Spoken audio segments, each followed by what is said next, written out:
And good evening, everyone, and welcome to Prasco Park in Mason, Ohio, as your Xenia Scouts are about to take on the Cincinnati Spikes in their first action of the summer. Hello, everyone. I'm Terry Lash, alongside my broadcast partner, Lance Morris, and it'll be our pleasure to give you play-by-play accounts of the Scouts all summer long. And Lance, it's been a long time since the Scouts been in baseball action. Team this year hurting a little bit with injuries and some players that are not quite here yet. Yeah, it's absolutely right. We have a few players finishing up their college seasons. We have one still at Baylor and one still at South Florida. Then injuries, something you'll want to touch on. And I've had a couple guys just recently went down. You're absolutely right. A couple pitchers going down for the Scouts, Lance. Dewey Doval being one of those. And luckily, Dewey stayed aboard. He's with the Scouts this summer long. He'll be with us up here in the press box. So great to have Dewey with us. As we are only a few minutes away from the first pitch in this contest, as the Scouts are about to take on the Cincinnati Spikes. Now, the Cincinnati Spikes, based here out of Cincinnati, Ohio, are a team that has everyone local products on that only play 30 games all at home. Another ministry team as well, preaching the gospel to their home crowds and to their opposing teams, spreading a great message. And they have a lot of fans here tonight at Prasco Park, Lance. Yeah, it's absolutely right, Terry. Like you mentioned, gospel believers as well, and everything here is free. You cannot pay for anything. Everything is comped by their owner, their manager, everything like that. So, just a great atmosphere here tonight, as you can tell. Great crowd on hand. We'll see if that translates into the game. Yeah, we can't undersell this enough. Beautiful park here in Mason, Ohio. It's Prasco Park. Overlooking the field is a giant mezzanine, two um, spots for bleachers, a first level and a second level, ice cream cone fixture in the backdrop, beautiful lettering of Prasco Park lining the left center field, as you'll be able to see on the webcam. Just a beautiful day here for baseball. Still a little gray in the skies, but I couldn't be more excited, Lance. Yeah, not to mention you look at both of the foul poles. You have Eat More Chicken on the right, and then you have another big Eat More Chicken on the left as well. Chick-fil-A foul pole is one of the sponsors here. Can't say I've seen that anywhere else, so it's a nice thing to have to your park. You're absolutely right, and it's actually Chick-fil-A night here at Prasco Park for the Spikes against the Scouts. We're a few minutes away, and we can talk about the starting pitching here for the Scouts.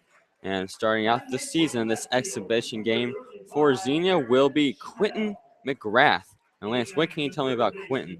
Well, Quentin, he is a 6'3" guy standing, just finished his junior season. He's a junior college transfer, and this past season he had 42 innings pitched with a 5.27 ERA. Yeah, Quentin out of East Central University in Ada, Oklahoma. Big lefty. Let's see if we can throw some heat. And we're going to be stepping aside for a moment as we are led in prayer in the national anthem.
And welcome back, folks, as we are about underway here at Prasco Park. The anticipation has been building, and we are about ready for another season of Scouts baseball. Leading off for the Scouts will be the right fielder, Christian Binger. And Christian just had a fantastic season, all conference. Back home, he had a great year, batting over 300 this season. He was batting 372 at Southwest Baptist University. Fantastic. 61 hits on the year, 39 ribbies, 6 home runs, and 9 steals. So a guy that can definitely bring it once he gets on base on the base pass. Something that the Spikes are really going to look after, Lance. Yeah, it's absolutely right. Like you mentioned, all conference, one of the better hitters on this squad. That's, of course, one of the reasons he's going to be hitting the lead off today. This is our first game action we'll be seeing for the Scouts. So it'll be interesting to see just how good these guys can be. And finishing off the starting lineup for the Scouts, we have Jonathan Bravo at second base, Kyle Carnahan at third base, David Gaunt at catcher, Wyatt Hogan in left field. Zach Wiley is going to be the designated hitter in this ballgame. Austin Orr will be at shortstop, Lincoln Reed at first base, and Miles Wright at center field. And one interesting note about the starting lineup, Lance, all 9 players that are batting are all the players available from the position players, Lance. Yeah, it's absolutely right, like you mentioned. And even crazier note inside of that, all 3 catchers on the roster in the starting lineup with Gaunt at behind the plate and then Wiley at DH. And then they have Lincoln Reed over to first and then moved Wyatt Hogan out in the left, our normal first baseman. Yeah, it's going to be a lot of mixing and matching as this team gets more players. A couple players supposed to come in later this week. They fill up some spots, add some depth to the team. And until then, I think everyone's just going to have to manage for now, being put out of position where they're not used to. I know Jonathan Bravo used to playing shortstop, being put at second in this game. As you mentioned, Lance, 3 catchers in this lineup. Zach Wiley is playing the DH spot, so it doesn't affect him as much. But we also have Lincoln Reed playing at first. First, of course, would be the most comparable position as opposed to the catcher. And we'll see how the Scouts do as they're just filling in on maybe some spots they're not used to, but also an exciting experience. Maybe some spots they've wanted to play, haven't gotten a chance to. And now here in Xenia, they're going to get that opportunity. And another thing, these spots are they've played these spots before. It's just a matter of they might not have played it in a while, might not have played it in college at all, might be something they haven't done since high school. So these guys have more or less played all these spots before at some point in their career, just kind of managing how long ago it really was. And the starting lineup for the Cincinnati Spikes, starting pitcher today will be Brian Smith. At second base, they have Alex Leach. Center field, Devin Spurgeon. First base, Nick Wright. The designated hitter will be David Lenhart. And then they have Ryan Arrington. He'll be at short. Nick Edwards in right field. Cameron Boyette behind the plate catching today. Aaron Schnell in left field. And Sam Summerlin at third base. As Smith is getting his last few pitches in. And it looks like Christian Binger is going to walk up to the plate. We're about to get this season underway.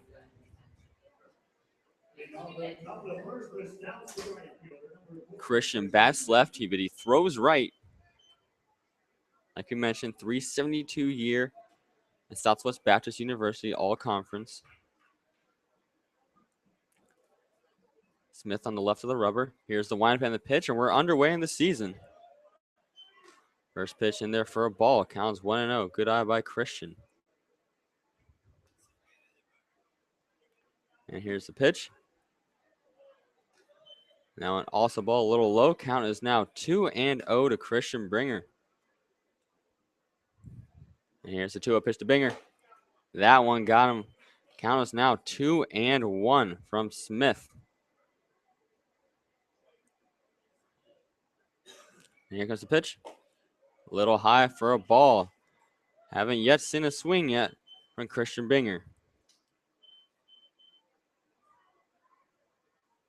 Smith gets his call. He winds up and throws. And leadoff walk. That's going to start the Scout season. Christian Binger showing his great eye, getting on first base. Yeah, Smith working a little quickly up there. It wasn't working too quickly, but it wasn't seem to be taking that much time in between pitches. So we'll have to see if that's something that continues throughout the match or the game. Xenia Scout head coach Bubba Case has been talking about getting on base. That's been a very important talking point for this team, and Binger does just that. And here comes Jonathan Bravo, and that pitch is in there for a strike. Count is now 0-1. We mentioned it earlier, Binger with 9 steals back in his college season has the potential to swipe a base. Here comes the pitch. That one's in the dirt. Good stop right there. If wasn't for Cameron Boyette, that one might be in the backstop, and Binger probably reaching second.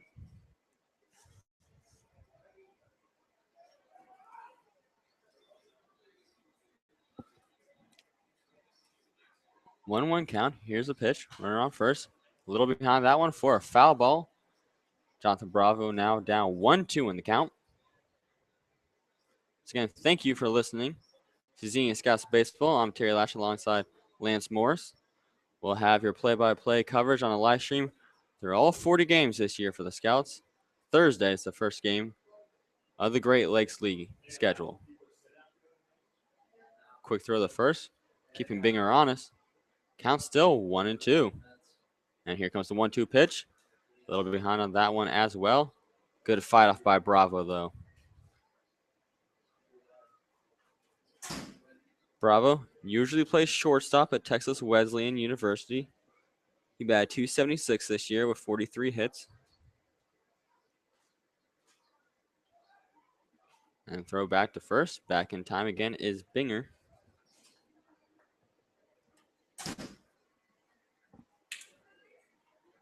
And here's the throw.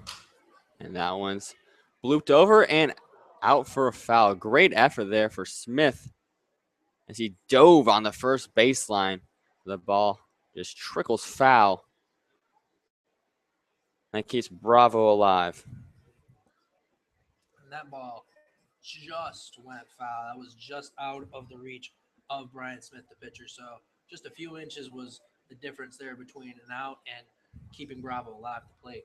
Absolutely, Lance. A game of inches right there.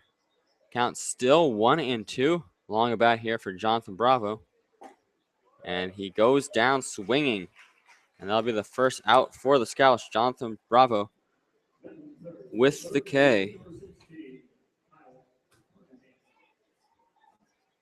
And up to the plate is Kyle Carnahan. And Kyle had a fantastic year this season at Washburn University. He batted .371. And again, throwing it first to keep Binger honest. I think they realized his speed over there at first base. Yeah, going back to Carnahan, the guy right behind him, David Gaunt, the catcher, college teammates at 3-4. And here comes the pitch. A big swing and a big miss. Count is now 0-1 to Carnahan in the 3 spot. As you mentioned, Lance coming up right after this will be David Gaunt, his Washburn teammate, the catcher.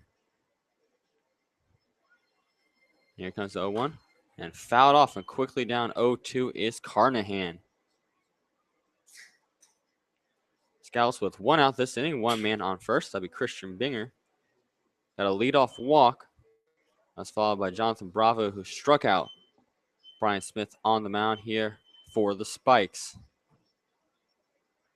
0-2 count. Here comes 0-2 pitch, and that one's high. Like a pitch on, maybe trying to see if Binger would go. Count's now 1-2. Cameron Boyette behind the plate already showed off great maneuverability. Had a nice stop in the dirt earlier. Probably saved Binger from swiping a base. Here comes the 1-2. And there goes Binger. He's going to try to steal and is out. Christian Binger is gunned out at second. What a throw by Cameron Boyette.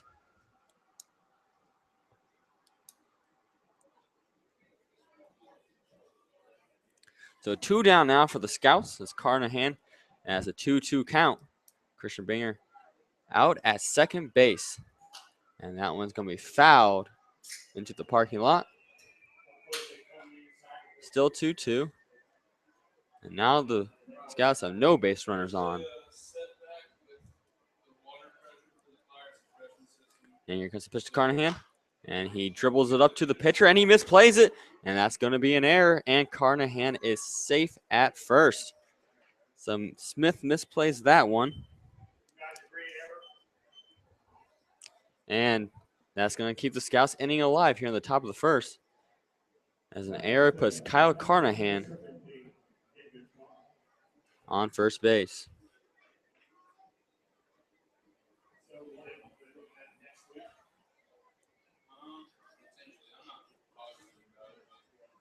Now coming up to the plate is David Gaunt. We mentioned earlier, Gaunt, Washburn teammates with Carnahan. 16 dingers on the year for Gaunt.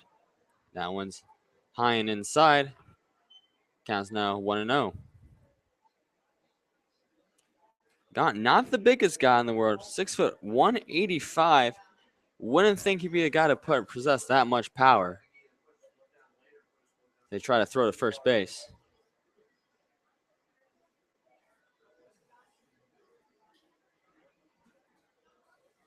And here comes the pitch. And that one's going to be fouled into the dugout.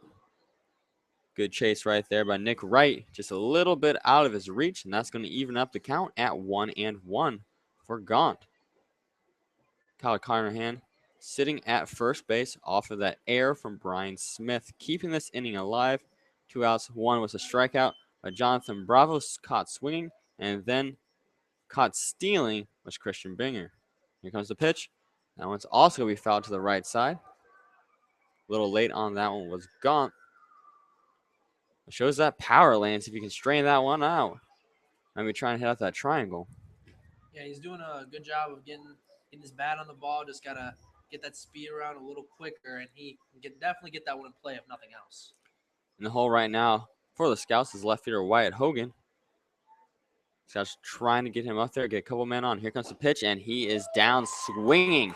And there goes David Gaunt. So 2 strikeouts in the first inning for Brian Smith, and a call stealing for Christian Binger after a leadoff walk. And that's going to do it for the inning for the Xenia Scouts. And that's how they start this season.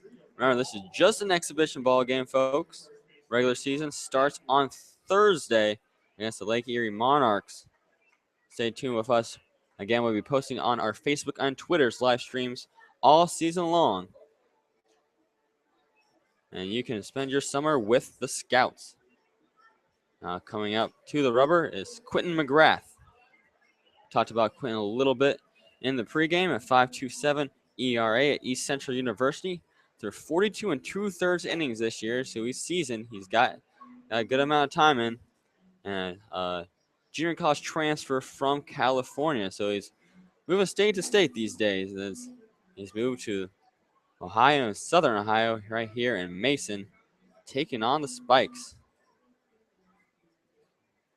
We go through the rest of the lineup again. Right field, we have Christian Binger, Jonathan Bravo at second, Kyle Carnahan at third, David Gaunt will be behind the plate, Wyatt Hogan at left field, Zach Wiley was our DH, he will not be on the field, Austin Orr at shortstop, Lincoln Reed at first, and Miles Wright at center field. That will be your defensive lineup for the Scouts. And Lance, you want to go over the Spikes lineup? Yeah, for the Spikes lineup, it'll be led off by Alex Leach, their second baseman. After him, Devin Spurgeon, their center fielder. Nick Wright, their first baseman, will be batting third. And he's also number 3, so 3-3-3 there for Nick Wright. After him will be David Leinhart, their DH. Ryan Arrington, their shortstop. Then number 15, Nick Edwards, their right fielder.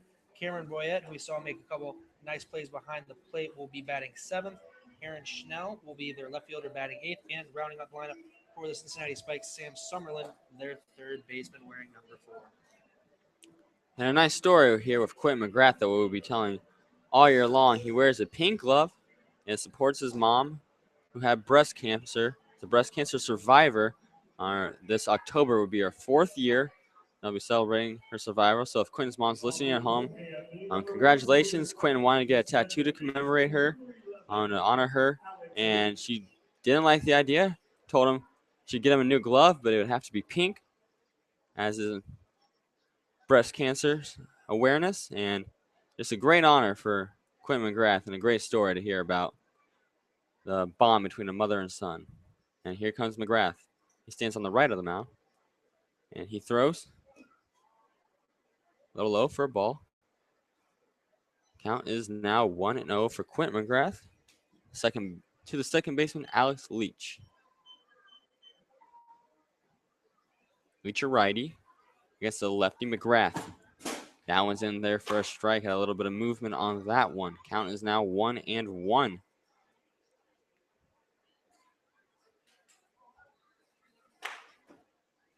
And here comes the 1-1 pitch. Just misses inside. Count will be 2-1. Flags the center field, moving left to right. A little bit of wind here tonight at Prasco Park. Down and inside, another ball. Count is 3-1 for McGrath to Leach. Still a little gray, a little cloudy. Got some blue seep in here and there. And here comes the 3-1. And that's going to be bounced out to second. There goes Jonathan Bravo. And not in time, a little off as well. Good job by Lincoln Reed to get under it, make sure it doesn't bounce into the Spikes dugout. But base hit to start off the game for Alex Leach and the Spikes. Yeah, Bravo tried to get over to that one in time. He had to go across his body as that one was going towards center field, but wasn't able to get to that one in enough time as it wasn't hit that hard, so wasn't able to make the play due to just a really slow rolling grounder. Awkward high hopper went right over McGrath in between second and short. Now coming out to the plate for the Spikes will be David Spurgeon, the center fielder. He's got a lot of movement and throws back to first as McGrath to Reed, keeping Leach honest over there. Remember, in the top of the first inning, Scouts got caught trying to steal second. Christian Binger was thrown out, and here comes the pitch. That one's low. Most of McGrath's early pitches here have been low. Count is now 1-0. We're going to throw the batting gloves away. And Spurgeon has a lot of movement pre-pitch. You watch his bat. Keeps it on his right shoulder, moving back and forth, up and down. Count is 1-0 to Spurgeon. And it is hit to third. There's Carnahan. He throws to Bravo at second, and they get the lead runner. So that will get Leach after a leadoff single from Leach. He is thrown out at second. And Spurgeon is on with the fielder's choice. Yeah, that throw from Carnahan over to Bravo at second, just a little low. So Bravo just made sure he caught that one, got the sure out, didn't even think about going for the double play. Now coming up for the Spikes will be Nick Wright, the first baseman. He's a lefty. Lefty-lefty matchup here. Another one low. Count is 1-0. One out here in the bottom of the first inning, still scoreless. Scouts got on with a walk and an error. Didn't get a hit in the first inning. Got caught stealing and then 2 strikeouts here in the bottom of the first inning. Leadoff single by Alex Leach. Then a fielder's choice. And that one's going to be lined into left field and caught. Great job right there. And the runner is going to be doubled up. No, thrown into the dugout. A crazy turn of events. As that ball was easily caught. It was a can of corn to left field. And Wyatt Hogan. And they threw it to second at the cutoff man. Try to get to Lincoln Reed at first to double up and end the inning. But Bravo overthrew Lincoln Reed. And that's going to be an error that sends Devin Spurgeon to second when he should have been out. So the first error of the game for the Scouts sends Devin Spurgeon to second. And that's going to have David Lenhart, the designated hitter, come up here in the cleanup. I think on that one, Bravo just got a little too excited, knew that he had a chance to double him up over at first, and just threw the ball over Reed's head over at first. And that first one is in there for a strike. McGrath gets head of the batter, 0-1 to Lenhart. Devin Spurgeon there at second.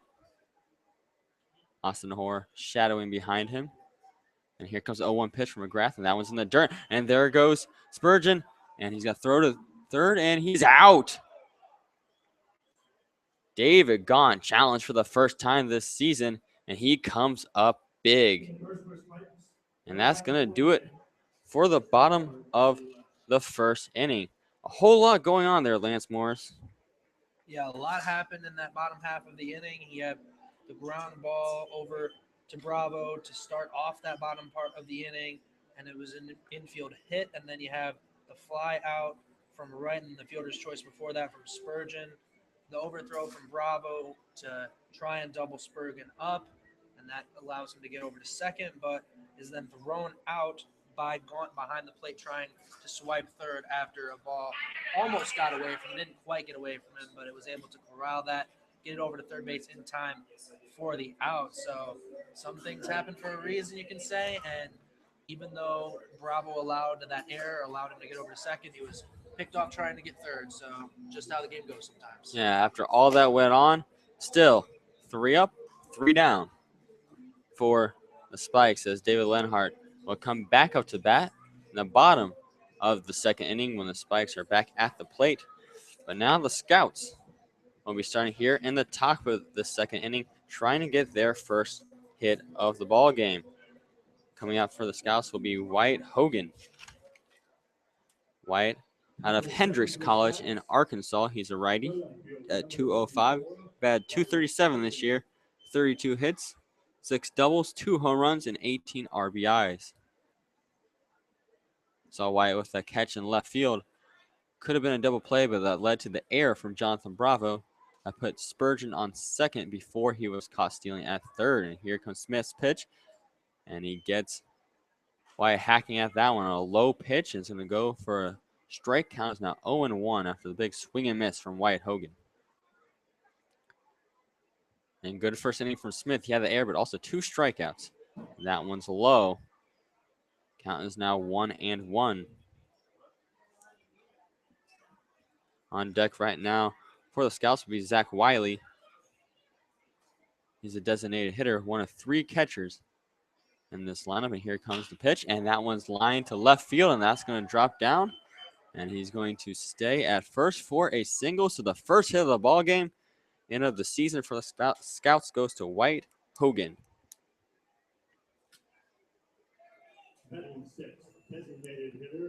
Just got good contact on that one. Dropped right in front of the left fielder, Aaron Schnell. And an easy routine jog to first for Wyatt Hogan. And the lead-off batter for the second straight inning is on first. And here comes the pitch to Zach Wiley. That one's low for a ball, 1-0. Wiley, one of 2 players from Union University, did not play this season.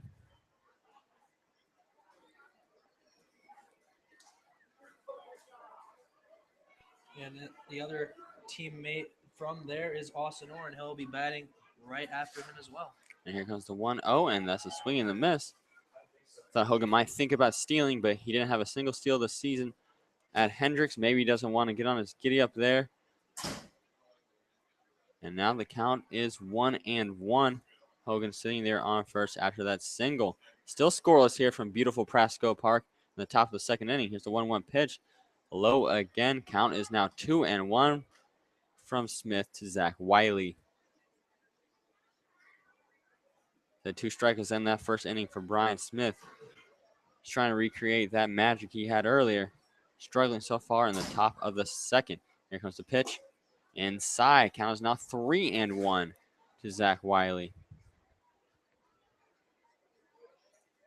On deck right now for the Scouts is Austin Orr, the shortstop. As you mentioned, Lance, teammates at Union. And the throw to first, back in time, is Wyatt Hogan. Deepest part of this park is about 395. And here comes the pitch, and it's going to be hit towards short. Double play opportunity. 5. And did they get him? They say he did, and that'll be a 6-5-3 double play to sit down the Scouts.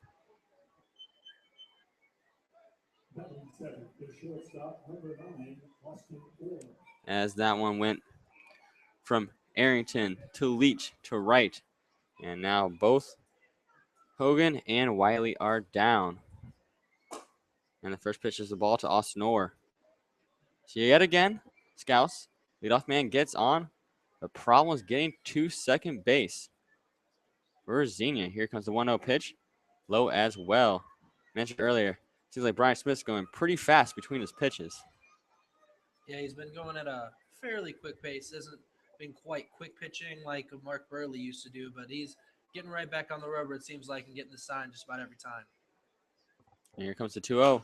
And that one's going to be fouled to the left side over the stands. Pretty packed crowd here at Prasco Park. Here on Chick-fil-A now. Great night to bring out the family if you're in the area. Come on down and watch a great game between the Spikes and Scouts. And that one's going to be hit towards first, but foul. And that's going to keep Orr alive at 2-2.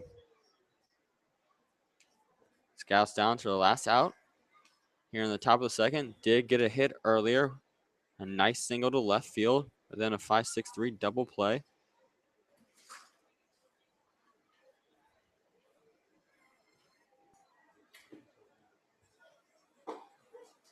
And that's going to do it. That strikeout is going to end the inning, and Brian Smith sits down. Another scout. That'll be his third strikeout of the game. So a quick recap. Wyatt Hogan got on, and then a 6-4-3 double play. Sat down Wyatt and Zach Wiley, and then a strikeout to Austin Orr is going to end the top of the second for the Scouts. Now we're going to the bottom of the second. And Lance, who do we have coming up for the Spikes? Well, for the Spikes, it'll be 4, 5, 6 hitters. It'll be David Leinhart, their designated hitter, then Ryan Arrington, their shortstop, and then Nick Edwards, their right fielder. But before we get to that, Terry, we'll have a new pitcher out there for the Scouts this inning. Now let's say Thomas Wanning out there. Thomas, pitcher at Xavier, local product. He's from Michigan, but Xavier University, of course, in Cincinnati, Ohio. So Thomas Wanning in his college stomping grounds. And look, he likes to go real low with it. Bends all the way down to his waist. Kind of a sidearm pitcher. And we've seen him throw yesterday in practice. He has some heat on that right arm of his. Yeah, he also said he was working on his new arm slot earlier in the week. So he's still getting used to being down like that, like you mentioned. But we'll see how good it works for him today. And this is an exhibition game. I have to mention that again. So this is the great time to test out things, get ready for the summer. Season starts on Thursday against the Lake Erie Monarchs.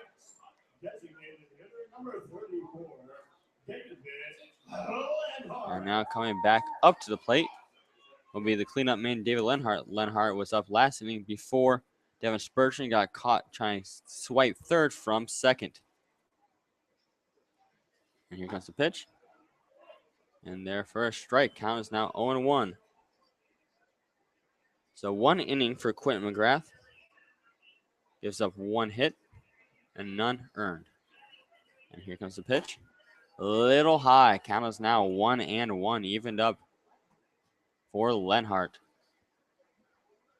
One of two Lenharts on this team. Presumably Austin is his brother. Here comes the pitch, and that one's well outside. That's going to be a ball.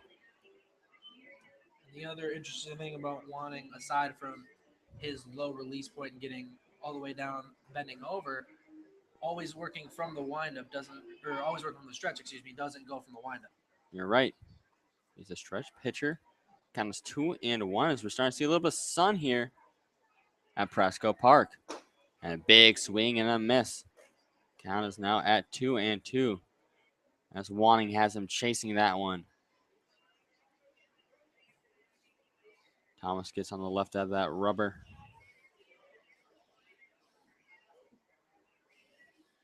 And there he throws from the stretch again, and that one's going to be fouled back in towards the net, keeping it at 2-2. Both teams have one hit and one error in this ballgame and are scoreless here in the bottom of the second inning. Thomas Wanning just got put in the game trying to get his first out. Here's his 2-2, and now it's going to be a full count. 3-2 to Lenhart. Payoff pitch incoming from Thomas Wanning.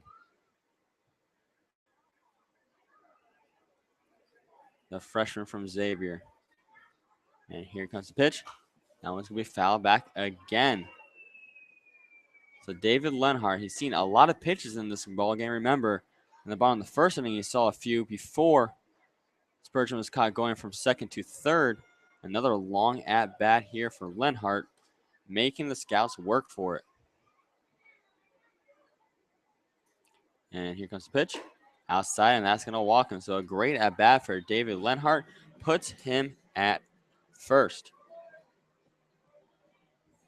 Yeah, like you mentioned, he's seen more pitches than anybody else today thus far, having had at-bats in both innings. Of course, the first inning was an unofficial at-bat, seeing as the guy was thrown out at third, but great job working the count. Wanting still getting a little warmed up, not completely ready, I would think, after that at-bat. Didn't seem to locate all of his pitches quite where he wanted to. Yeah, it looks like he's still trying to get back in the groove of things. As that pitch goes for a strike to Ryan Arrington, the big shortstop. But like we mentioned, didn't pitch this year. Probably trying to get back into the swing of things, find his groove. And here comes the pitch, and that one's high in the sky. Bravo gets under it, and a nice pop fly to second is going to be the first out of the inning and the first out for Wanning. Batting six, the right fielder, number 15, Nick Edwards. As Nick Edwards is coming out to the plate, the right fielder. One man on first, David Lenhart, the designated hitter. Gaunt's going to have to watch him from behind the plate. And here comes the pitch. It looks like he might be stealing. Thinks against it. Scampers back to first base. And with the way Wanning sets up his delivery, I wonder how difficult or easy it would be trying to have a pickoff move over to first, because he bends all the way down, so I don't know how easy it would be for him to pick somebody off. I think it'd be hard to see him at first. And there he goes. He's running. Goes Lenhart. Ball is low and in there safely. It's David Lenhart with the steal. I think if you threw that perfectly, Gaunt still wouldn't have gone. And Lenhart had a really good leap. I think you're right, Lance. I think it's hard for Wanting to see over there at first base to keep the runners honest on their leadoffs. Thought he might go last time, but this time does swipe the base. So a runner on second with one out. Count is 1-0 here to Nick Edwards. Here comes the pitch. Foul backwards. Count is now 1-1.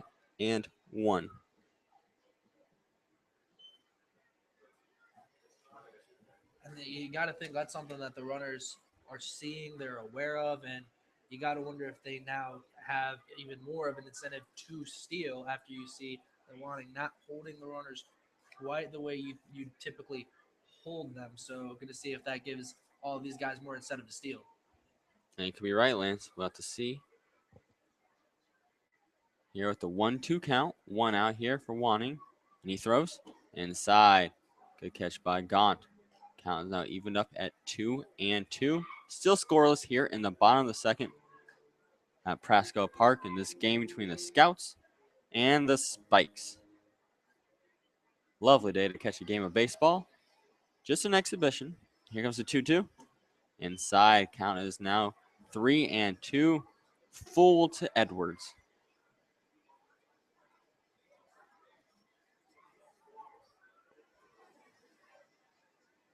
And another full count.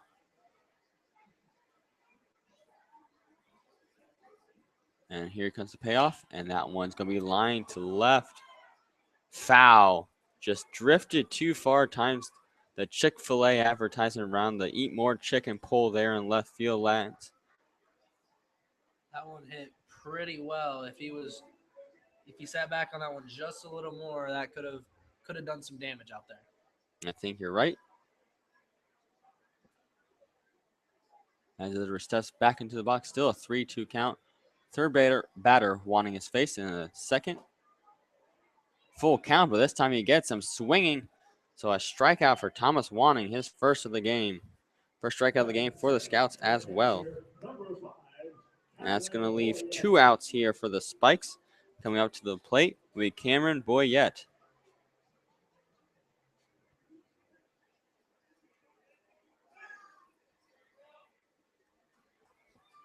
Runner on second.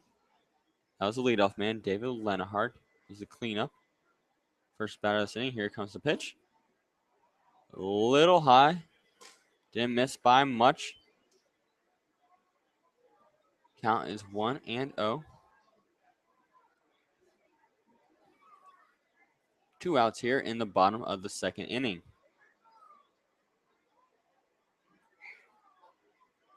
Make sure he looks off Lenhart, and that one's well outside. Gotta have to wonder if Lenhart's in Wanning's head a little bit. He already stole once pretty easily. He got some speed. Always had a chance he might try to go from second to third. Now watch his leadoff. But a 2-0 count right now to Boyette. And here comes the pitch. That one's skied high, and Bravo's calling everyone off. And Bravo puts it away. So runner gets into scoring position, but the Scouts can handle the pressure. And after 2, the score is Scouts 0, Spikes 0. A hit each and an error each for both teams. And we are going to the top of the third inning here. Let's see if the Spikes keep with Brian Smith. And Lance, who do the Scouts have coming up? For the Scouts, they will be starting at number 8 in the order. It'll be first baseman Lincoln Reed, then center fielder Miles right after him, and then after that, it'll be back to the top of the lineup in Christian Binger, who walked his first time up and then got caught stealing at second. And it will be Brian Smith still out there for the Spikes, about to start his third inning. He has 3 strikeouts and a walk in this one.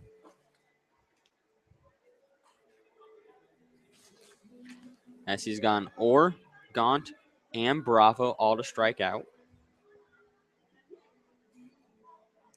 As you mentioned, Lincoln Reed coming up.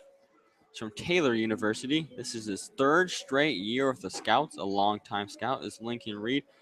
He had a solid year in Indiana at Taylor University. Did Lincoln. Batted .309 with 51 hits, 11 doubles, and 4 home runs, 34 RBI. So he definitely has the power to hit the long ball. Deepest part of this park is 395, straight center. Got a big wall out there. Shortest part would be right field. That's about 320. And left field as well at 320. And Lincoln is one of, and in fact, the only switch hitter on this team. All right, so we'll see if Lincoln wants to go left or right. And he's going to go left.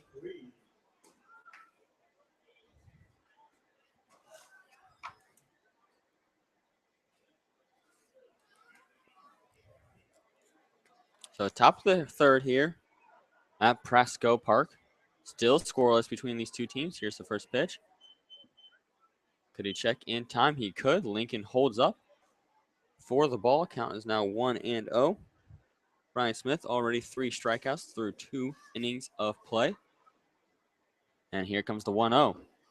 Low, good eye by Reed. We already saw Brian Smith walk Christian Binger. He will throw some balls low towards the dirt. Here comes the 2-0. Again low, quickly behind in the count is Smith to Lincoln Reed. 3-0, and you have to imagine Lincoln Reed will be taking here. And right down Main Street for the strike. Easy pitch inside by Brian Smith. Count is now 3-1. And here comes the 3-1. And that's going to be a walk. Misses outside, and great eye by Lincoln Reed. And for the 3rd straight inning, the leadoff man gets on for the Scouts. That's the one thing that the Scouts have been doing so far all day. They've all been very patient at the plate. None of them swinging too early. They've let at least a couple pitches go by before they really think about swinging. So good job of being patient so far by the Scouts. And that's the 2nd walk of the game for Smith. So a runner on first, no outs for Miles Wright. And he shows the bunt. They throw to first. That looked very dangerous, Lance. Mishandled by Nick Wright, but it looked like if he could have caught the ball and applied the tag, Lincoln Reed could have been a sitting duck. But it gets back in time, and another base running disaster is averted. Miles Wright from St. Edward's University in Texas. And here goes the pitch. That one's in there for a strike. Quickly down 0-2. As the center fielder, Miles Wright. Miles is a righty. Batted .250 this year. 14 hits. They throw to first, keeping Lincoln honest. Lincoln, no steals this year at Taylor, but have to make sure.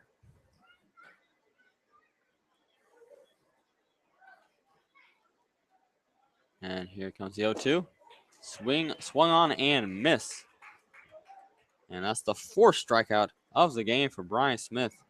As Miles Wright goes down, just like Austin Orr, David Gaunt, and Jonathan Bravo behind him.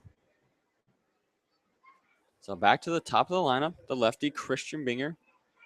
He walked last time, just as Lincoln Reed did to get to first base here in the top of the third. And this time he hits it towards short. Throws to the second, going to first now, and in time in the second, 6-4-3 of the game. Sits down the Scouts. And that's going to end the inning for Xenia. So no hits yet again. Another walk, this time eagle eye by Lincoln Reed. And looks like we're going to see another pitcher. So Coach Cates is having about an inning per pitcher. That's been the trend.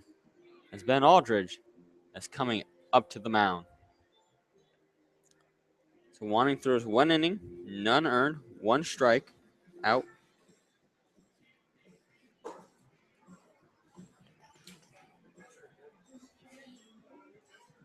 And Lance, who we got coming up for the Spikes?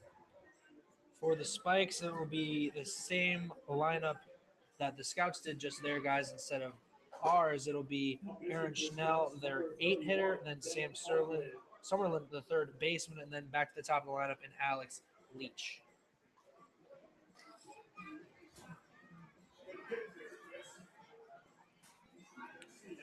Ben Aldridge from Arkansas Monticello, 6'2", 225 righty, a 2.85 ERA, and 41 innings pitched. A very impressive year for Ben. A lot of that coming in relief. And a little funny story, on our way up, he got to thinking and he realized, oh, I forgot my glove. That is true, Lance. Coming out on air, and believe our stats guy, Jeffrey Connor, with the assist, giving out the glove. That's going to allow Ben pitch here in the bottom of the third inning. So sharing is caring from the press box down to the field. And now Ben Aldridge is on the mound. Now coming up is the left fielder, Aaron Schnell. Here comes the pitch. Foul backwards. I can read that correctly, Lance. That says Schnell is from Belmont University. The center field scoreboard has all the players' names and their university below, and that one's lined right back next to Aldridge. Luckily, he was able to duck out of time. Bravo with a nice attempt to throw it from second to first, but well in time there with Schnell for the single. And the first man is on here for the Spikes. That's Sam Summerlin. Summerlin, the third baseman, coming up to the plate. 1 on, no out here in the bottom of the third. That was the second hit of the game for the Spikes. And here comes Ben's pitch. They got a bunt attempt, and that's going to go to first. No throw to second, but it does advance the runner. So a good sacrifice that time from Sam Summerlin to advance the runner. The second baseman, Alex Leach. Now coming up, the start of the lineup, and Alex Leach. He singled last time, and was thrown out at second on the fielder's choice. So 1 out, 1 person in scoring position at second, and Aaron Schnell for the Spikes. David Gaughan's going to meet with Ben. Well, me on the mound here, maybe cool things down a little bit. One of the things we went over is that Ben likes to move fast, and when he's moving too fast, he gets out of rhythm. So that's one of the things that Coach Cates was telling the catchers to do. They have to be responsible for going out there just to slow it down a little bit. It doesn't need to be a full meeting, just a meeting to have them pause for a second. So good call, Lance. Veteran play by David Gaunt right there. Slowing down a bit, maybe gain some of that composure, and right out the gates, Aldridge with the strike. Count is now 0-1 to Leach. With Schnell over there at second. Here comes the 0-1. Fouled off his ankle. That one's got to hurt. Now the count is 0-2. And he's got the protection for his left ankle, but that one went off his right ankle, so probably didn't feel as good as it could have. No, it did not, Lance. 0-2 count. And in there for a strike. So caught looking. That time was Alex Leach as he is shopping on this Tuesday afternoon as he goes down looking. That's the first strikeout we've had with the guy caught looking today. So 2 down here in the bottom of the third.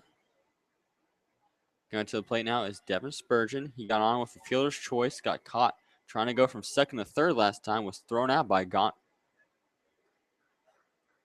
Remember, he advanced to second on an error from Jonathan Bravo. That could have been a double play. Only error of the ball game for the Scouts. Here comes the pitch. Low and inside. That's going to be a ball. Count is now 1-0 to Devin Spurgeon.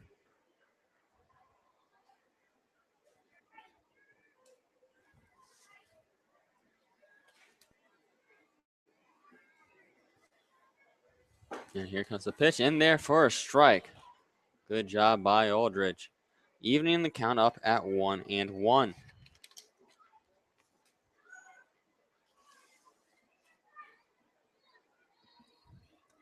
Aldridge gets his sign, wind up, and the pitch. That one's low and outside, and a big lead. Over there at second base is Aaron Schnell. Spikes have stolen one base earlier this game. That was David Lenhart from first to second. Have to see if they'd be willing to throw out another steal attempt here in the bottom of the third inning with 2 outs. Count is 2-1 to Devin Spurgeon, the center fielder. You'd have to think they aren't going to try and steal with 2 down over at third, because the one time they did try to steal third, they got out. And that out was, in fact, Devin Spurgeon. Aldridge looks over at second. Long look, throws inside. And that one's low. In the dirt a little bit. Good block by Gaunt. To another ball. It's going to make the count 3-1.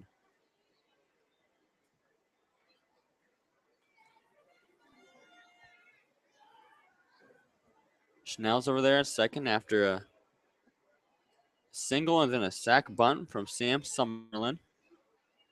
Here's the pitch. In there for a strike. Count is now 2-2.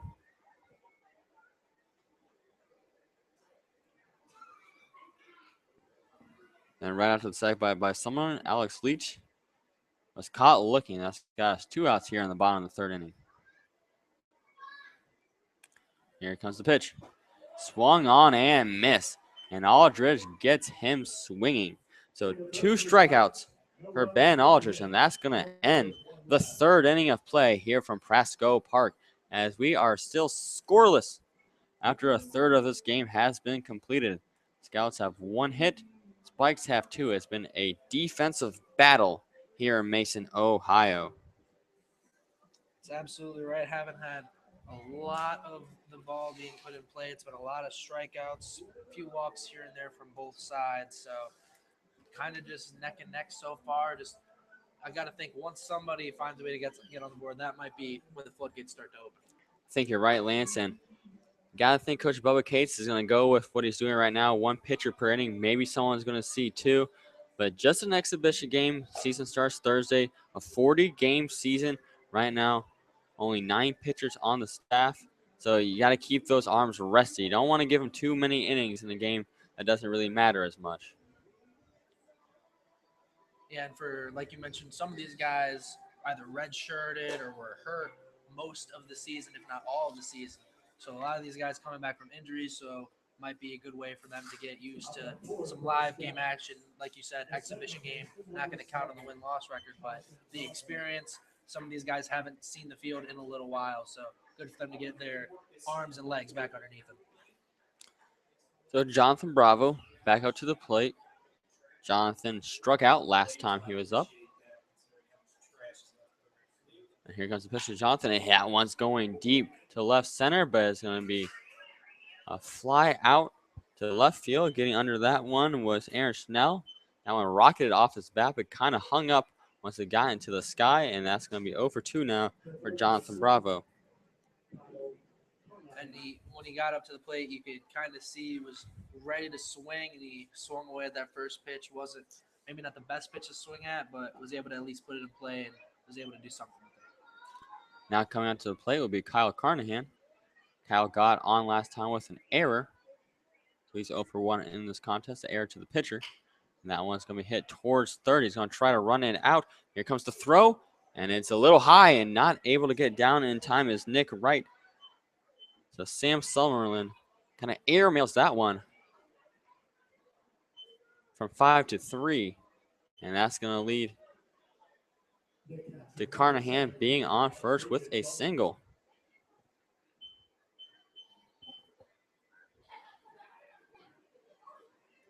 So 1 on here for the Scouts. Also 1 out. That's Carnahan's teammate David Gaunt batting cleanup. Last time Gaunt struck out. Here comes the pitch. That one's hit to left field. And it's going to drop in front of the left fielder. So back-to-back singles from the teammates from Washburn as the Scouts and putting the Spikes in some serious danger here in the top of the 4th inning.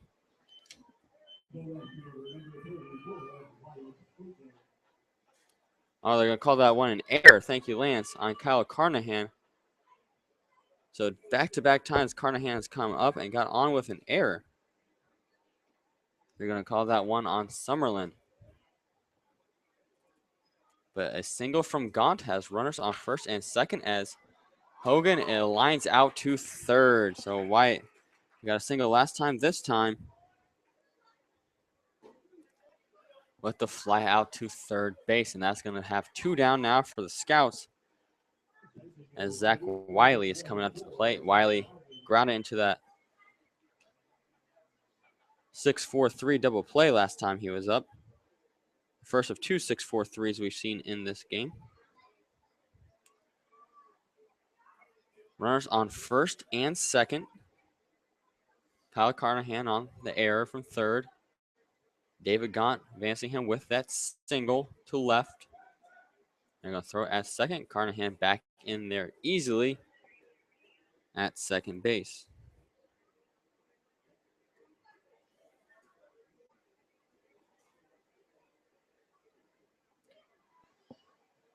So here's the first pitch. Now one's going to be hit to right field. And in there's Wiley, and that's going to drive home a run. So the first run of the ball game and of the season, the RBI goes to Zach Wiley. So coming around to score off of the air is Kyle Carnahan.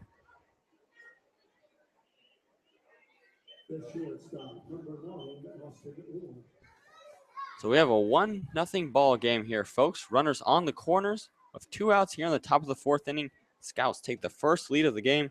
Brian Smith beginning to show signs of fatigue after pretty dominant pitching in the first 3 innings. So Wiley is on first. Gaunt on third. Now coming up to the plate is Austin Orr. Now it's in there for a strike. Orr struck out last time he was up.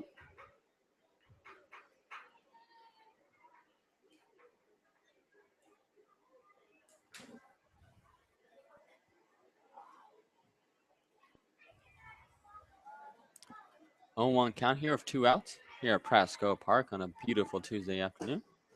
In there for a strike. Still a little gray in the clouds, but beautiful day for some baseball. A little chilly for a June 2nd, though. See some sweatshirts in the crowd. And in here in the press box. Count is 0-2. And that's a ball. Looks like a pitch out. Trying to keep David Gaunt honest over there at third. So Zach Wiley at first and Gaunt at third. And Austin Orr trying to extend that 1-0 lead that the Scouts have right now. And here comes the 1-2. Swung on and missed, so Orr goes down for the second time in the ball game. That'll be the 4th strikeout for Brian Smith, but not before some damage is done, as the Scouts get on the board as the Zach Wiley single sends home Kyle Carnahan, who originally got on with an error. And the Scouts are going into the bottom of the 4th inning up 1-0. And coming into the game right now for the Scouts will be Seth Hallmark. Seth Hallmark is a lefty, 5'11" from Tarleton State University in Texas. He had a 4.5 ERA this year in 10 innings pitched. So this will be the 4th pitcher we've seen in 4 innings here for the Scouts. And Lance, do you like that strategy? You know, I do. With it being an exhibition game, you only have so many pitchers on the roster, like we mentioned. A lot of them coming back from injury or didn't play a whole lot this season. So to get them all, even if it's just 1 inning of action, just a little bit of playing time, a little bit of experience in a Scout uniform for the first time, you can't really match that going forward. So everyone can say, yeah, I got to play in the first game, got my legs underneath me. They all have now a little bit of experience going forward that they can use as the season starts on Thursday. So Ben Aldridge, who pitched in the bottom of the 3rd inning, 1 inning pitched, 2 strikeouts, and no earned runs. So a great inning from Aldridge. Scouts up 1-0 here. Now have 3 hits to the Spikes 2 in this ball game. Spikes with another error last inning, which led to the eventual run. So no earned runs for Brian Smith still. And he has 4 strikeouts in this contest. We'll see if he comes back in the top of the 5th for the Spikes. Lance, who do we have start up the lineup here for Cincinnati? For the Spikes, it will be their number 3 hitter, Nick Wright, then David Lenhart, and then Ryan Arrington, their shortstop. We saw how dangerous Lenhart could be last time. He after walking, he was able to steal a base. Nick Wright last time was thrown out. So it is a 1-0 ball game here, folks, here in the bottom of the 4th inning. Seth Hallmark about to make his Scouts debut.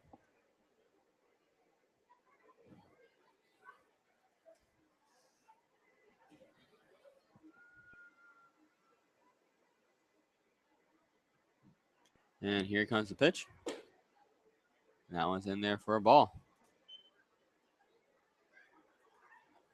Nick Wright last time lined out to Wyatt Hogan over there in left field. And here comes the 1-0 pitch. Early on that one, count is now 1-1. Mix of speed from Hallmark. I have to think, after facing 4 pitches here, some of these Spikes batters facing pitches for multiple times or multiple different pitchers, this might be throwing them off a little bit. Here comes the pitch. Yet again, little ahead of that one. Count is now 1-2. The off speed as Nick Wright guessing. And when you go back to your dugout and you try to talk about what the pitcher's doing out there, it's hard to do to your teammates, and they keep switching pitchers. So Scouts are definitely keeping the Spikes honest. And here comes Hallmark. Got him swinging. So 1 up, 1 down here for the Spikes. As Seth Hallmark gets his first strikeout of the game and of the season. Came up to the plate now for Spikes to be David Lenhart.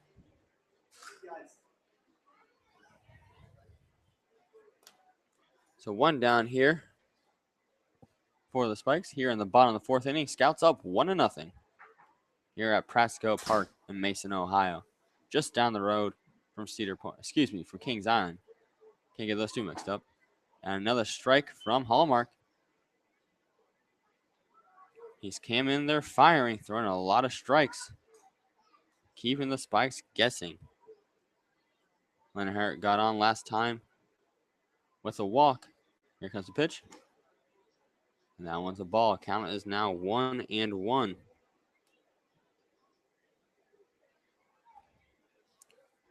Lenhart also stole last time he was up. And here comes Hallmark's 0-1. That one's going to be hit towards left field and foul.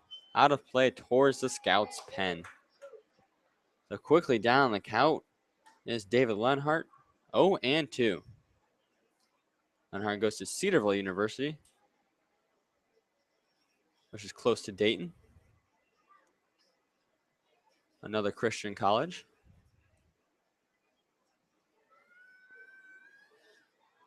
And here comes Hallmark, the windup and the pitch. And he gets him swinging. A lot of dip on that one. So 2 up and 2 struck out. Here in the bottom of the 4th inning, as Seth Hallmark has it going on. And that curveball dropped right off the table. As you can see from Lionheart, he was getting ready to swing at that one. Thought it would be probably a fastball and was not ready for the change of speeds. And he went down looking a little silly, to be honest.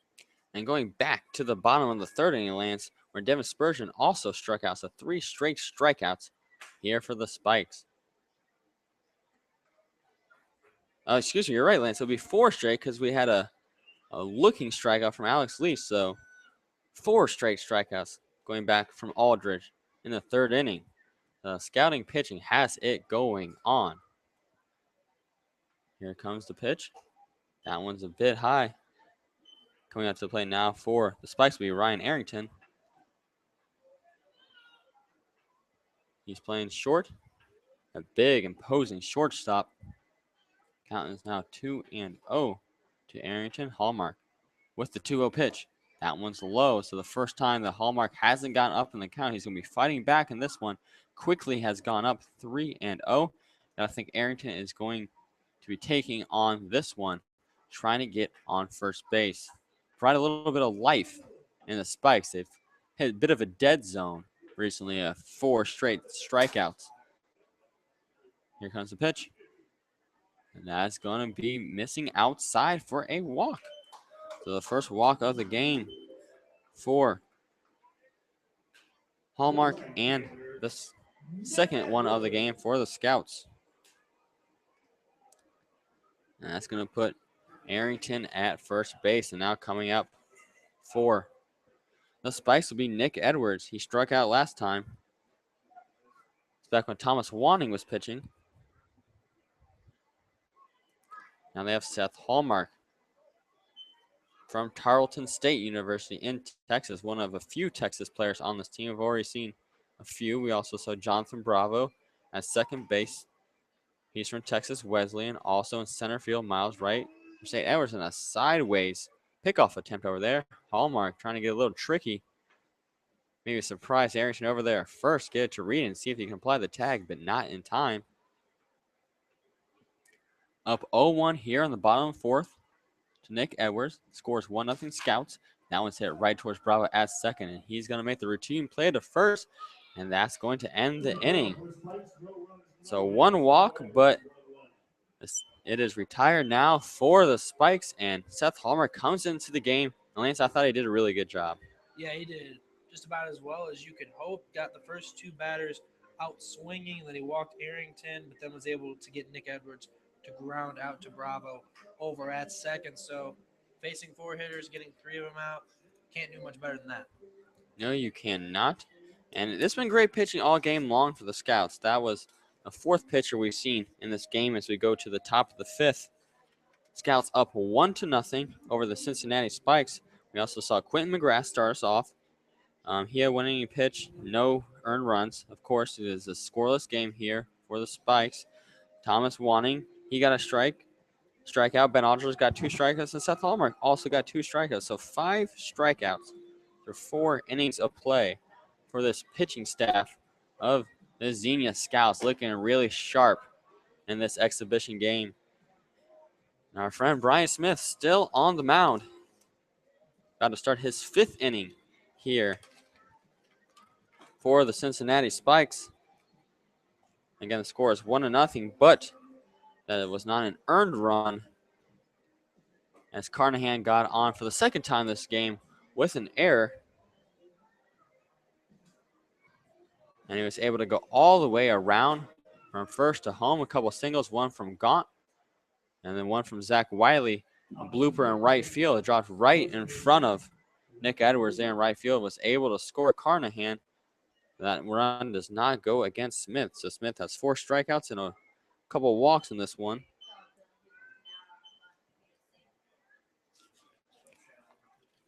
Coming up to the plate for the Scouts will be Lincoln Reed.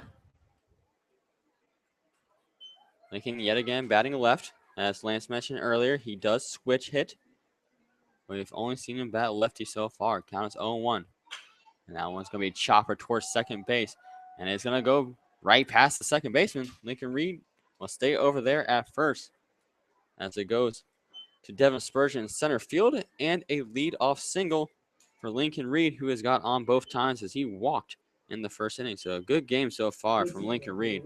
That one chopped up the middle and just a little miscommunication there between Leach and Arrington in the middle infield. Both of them looked like they were going to get it. Both of them thought the other one was going to get it. So ended up going right between both of them. Now coming up to the plate right now is yet again another pickoff attempt from catcher the first. Lincoln Reed's safe. We saw the last time Lincoln was up when Cameron Boyette tried to throw him out. Last time was a little closer. Miles right up to the plate with a 1-0 count. He struck out last time he was up. Here comes a bunt attempt, and that was going to be foul behind him. So quickly, 1-2 is the count from Smith to right.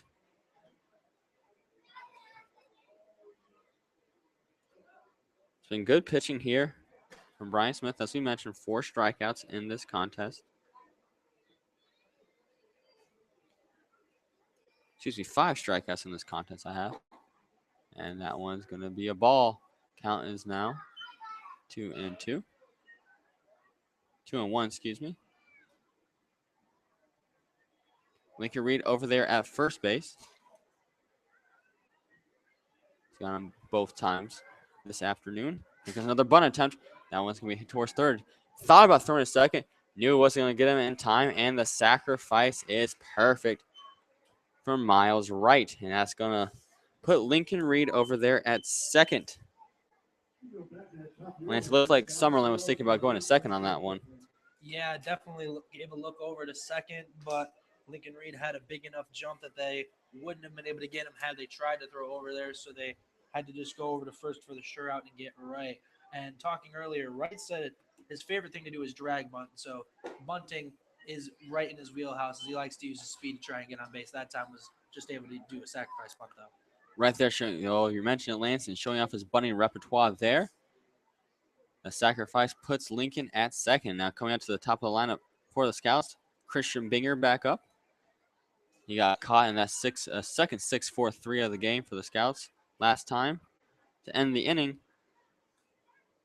he walked his first time up, though, and was caught stealing. And the first pitch is a ball to Binger, and here comes the second one in there for a strike from Brian Smith. Still hurling some heat out there.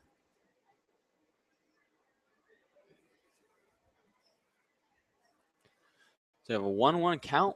Scouts up 1-0 here in the top of the fifth, and a runner on second. That's going to be a chopper towards second, and a little bit of a mishandle. And in there is Binger. They're going to rule that one a hit. So no error on the second baseman. That's up to 5 hits now for the Scouts. And runners on the corners as Lincoln goes from second to third. And Christian Binger is on with his first hit of the season. Coming up now is Jonathan Bravo. He flew out to left last time. Struck out his first at bat, 0 for 2 in this one. And we just watched Boyette give signals for the first and third play that the Scouts do try and steal. And throw back to first. Got to imagine Binger's thinking about stealing second base. Already got caught once in this game. You got to think. Coach Cates over there at third might be sending Reed home if they go to second. That one's fouled right. A little behind on that one is Bravo. 0-1 count, 1 out here in the top of the fifth inning. As your Xenia Scouts are beating the Cincinnati Spikes by a score of 1-0. Couple hits so far in this inning. Here comes the pitch from Brian Smith. Swung on and missed. A little bit of dip on that one. Count is 0-2. Jonathan Bravo from Texas Wesleyan trying to get his first hit of the ball game. Only one out here for the Scouts with runners on the corners. Smith gets his signal. He throws. And that one's going to be tipped back. Good fight from Jonathan Bravo.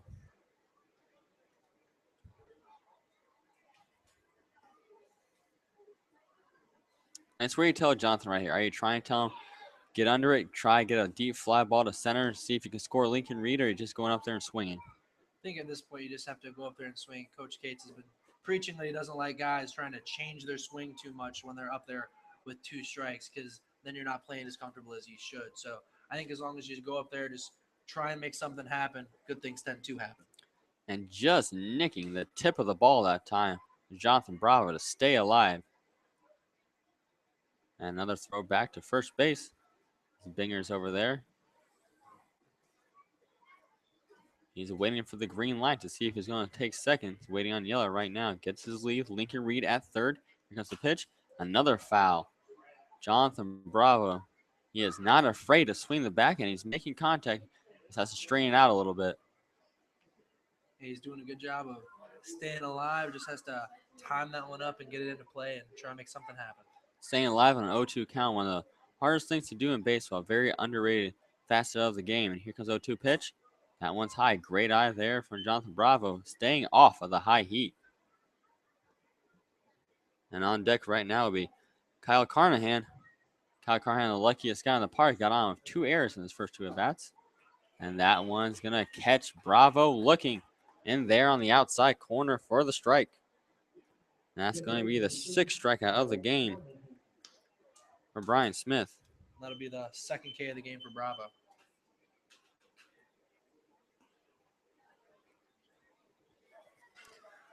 So we have 2 outs here with runners on the corners. Here in the top of the 5th inning, here comes Carnahan. That one's well outside for a ball. A Christian Binger on first. And Lincoln Reed on third. Another chance for the Scouts to do some damage. Last 2 innings, they've looked very good. Remember last inning, Zach Wiley got that RBI single and sent Carnahan home. Runners were left on the corners last inning. Here comes the pitch, and that one's fouled deep. It's in the bottom, or the top of the 4th. Gaunt got to third. Zach Wiley was left on first after Austin Orr struck out. Here's Kyle Carnahan. 1-1 count with 2 outs. Runners on the corners. 1-0 Scouts. Here comes the pitch. That one's in there for a strike. Count is now 1-2, and the Scouts are down to their last strike of the top of the 5th inning. Trying to add on to that 1-0 lead.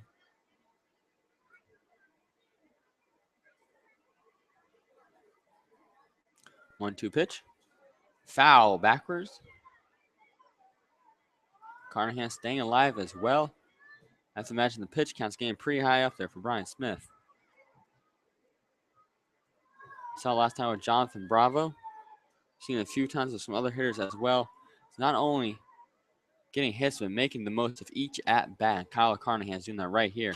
And another foul. This one to the right side, back into the net. Still a lot of fans here with us today at Prasco Park and Chick-fil-A night. Fans are eating more chicken, enjoying a lovely Tuesday evening. 1-2 count to Kyle Carnahan. Here comes the pitch. And he gets him swinging. And gets into a little bit of trouble that time with Brian Smith, but he was able to work his way out of it after he strikes out Kyle Carnahan. And that's going to do it for the top of the 5th for the Scouts. Lance, they definitely threatened. Yeah, they definitely did. Like you mentioned, they had guys at the corners left on that inning. And if you get that many guys on, eventually you're going to find a way to get those runs in. That's something, like we mentioned earlier, Coach Gates has been trying to say. He says, as long as you get 3 guys on, one of them is going to score. No matter how the percentages play out, they're going to find a way to get that run in. So they keep managing to get that many hits in those innings, have a couple guys reach on walks. they're going to find a way to make good things happen. Looks like we're going to have another pitching change here for the Scouts. That's Joe Chasen going to the game. Joe's another righty. Only 2 lefties in this pitching staff for the Scouts. Joe Chasen, one of 2 Scouts from Hillsdale College. He's 6'3", 210. He had a 3.86 ERA this year and 9 1/3 innings pitched.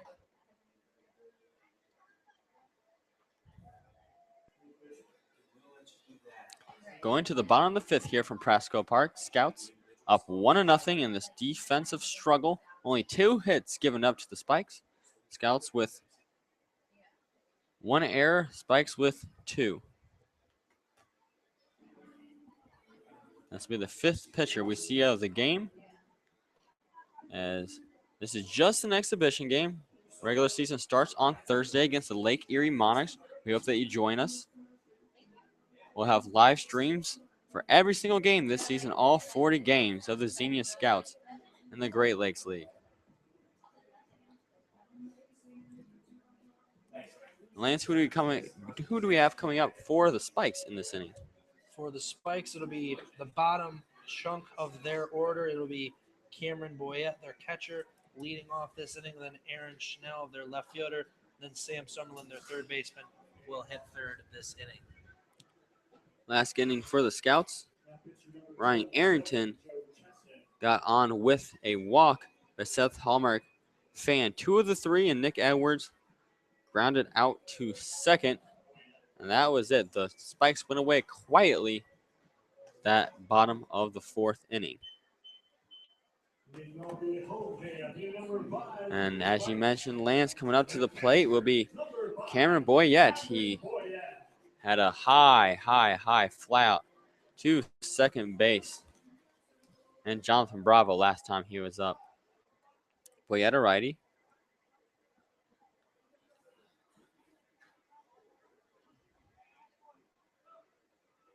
One nothing Scouts are about to start the bottom of the 5th inning. Thanks for joining us. Here comes the pitch. That one's hit towards short. Great dive by Austin Orr. He's going to get up and throw, but not in time. Great effort by Austin Orr to get that one, but the throw was not there. And Boyette is going to be on with a single. That was a great defensive play by Orr over there at shortstop when it crossed his body to stop that one, but wasn't able to get up and throw that one over in time, so it's ruled a single. So that'll be the 3rd hit of the contest for the Spikes. Now coming up to the plate, another guy. We got a hit, Aaron Schnell.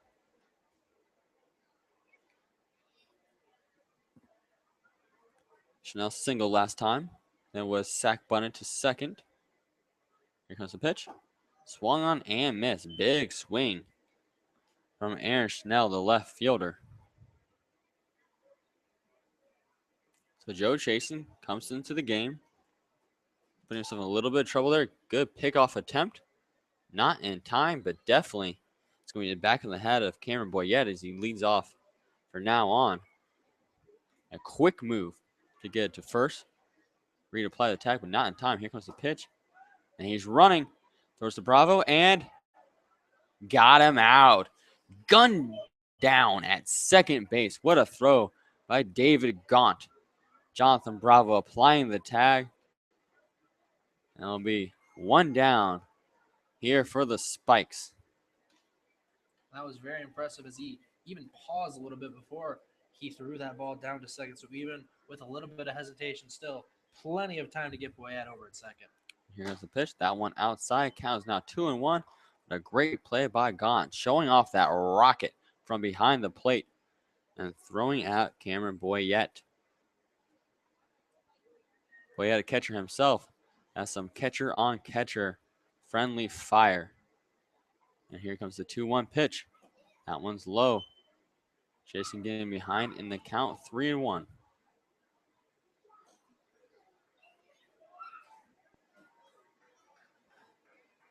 Schnell got on with a single last time, trying to duplicate that effort right here. 1 out down. 3 hits in the ball game for the Spikes, but 0 runs. And here comes the 3-1 pitch from Chasen. And he has him chasing it. And throwing the first is Jonathan Bravo after the routine ground out. So Bravo made that error in the first inning, but has been looking sharp at second base ever since. And 2 down now for the Spikes as they're at the bottom of the rotation with Sam Summerlin.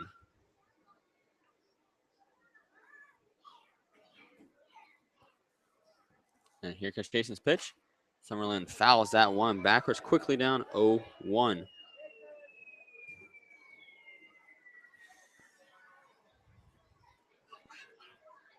One nothing ball game here at Prasco Park.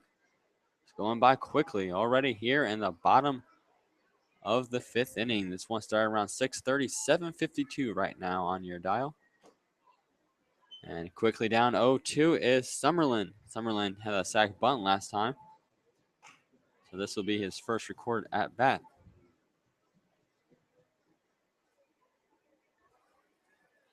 Quickly down 0-2 to Joe Chasen.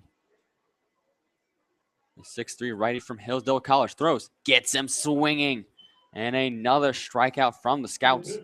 And 3 up, 3 down for the Cincinnati Spikes as Sam Summerlin gets caught swinging. And the Scouts head to the top of the 6th inning, up 1-0.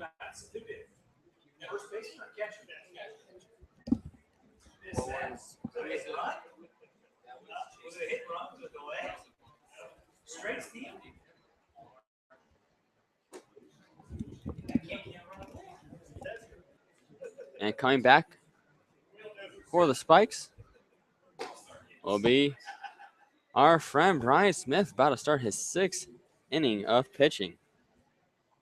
Brian has had a really good game. No earned runs, 7 strikeouts and a couple walks. Last 2 innings, Scouts have put runners on first and third and then have gone down after 2 outs, leaving 4 runners on the bases in the last 2 innings. But in the top of the 4th inning, Zach Wiley was able to get an RBI, the lone one of the game, to score Kyle Carnahan with that bloop single to right field. And that's what's led us to our 1-0 score.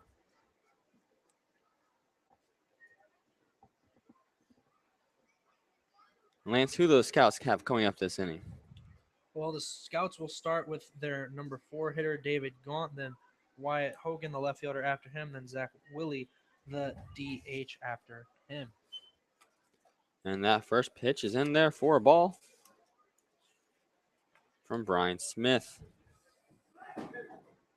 Got single last time. That was able to advance Carnahan from first to second. Then later, Zach Wiley would be able to single him home. The Scouts lone run the game. 2-0 count here. That one's hit towards third and short. Shortstop grabs it but bobbles it. And that's going to put Gaunt on first. See what they rule now. It's going to be ruled as a hit. So 2 for 3 now for David Gaunt. He struck out his first time, but he's got singles in his last 2 at-bats.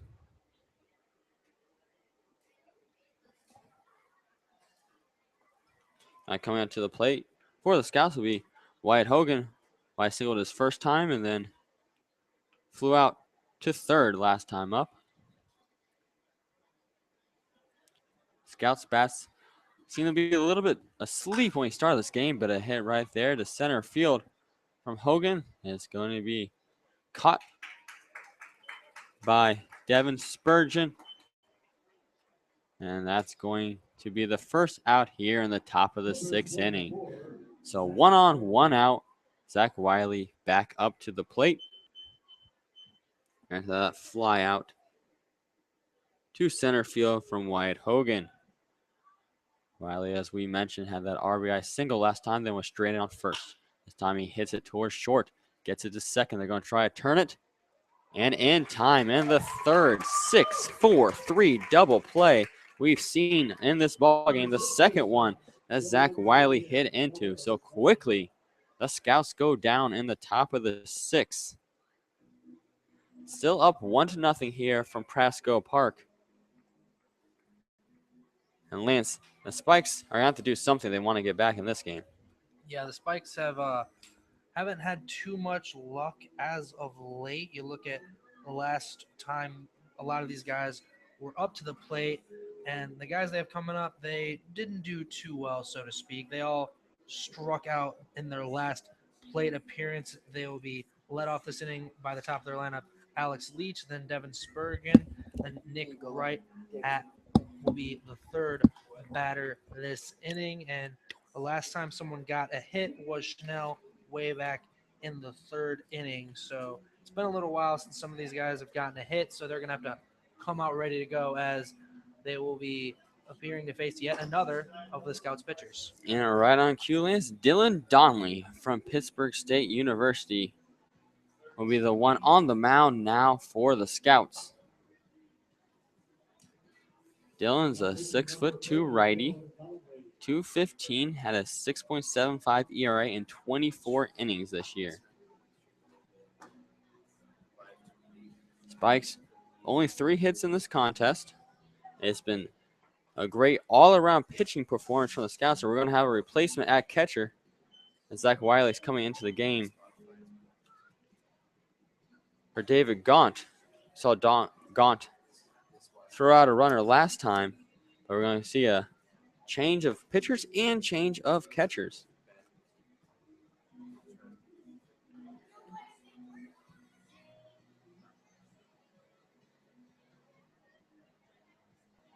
Spikes down 1-0 here at Prasco Park in Mason, Ohio, in this exhibition contest between 2 teams that are preaching the good word and are teaching ministry to the fans in attendance here at Chick-fil-A night. A lot of families here on a beautiful Tuesday afternoon and just able to watch some good baseball.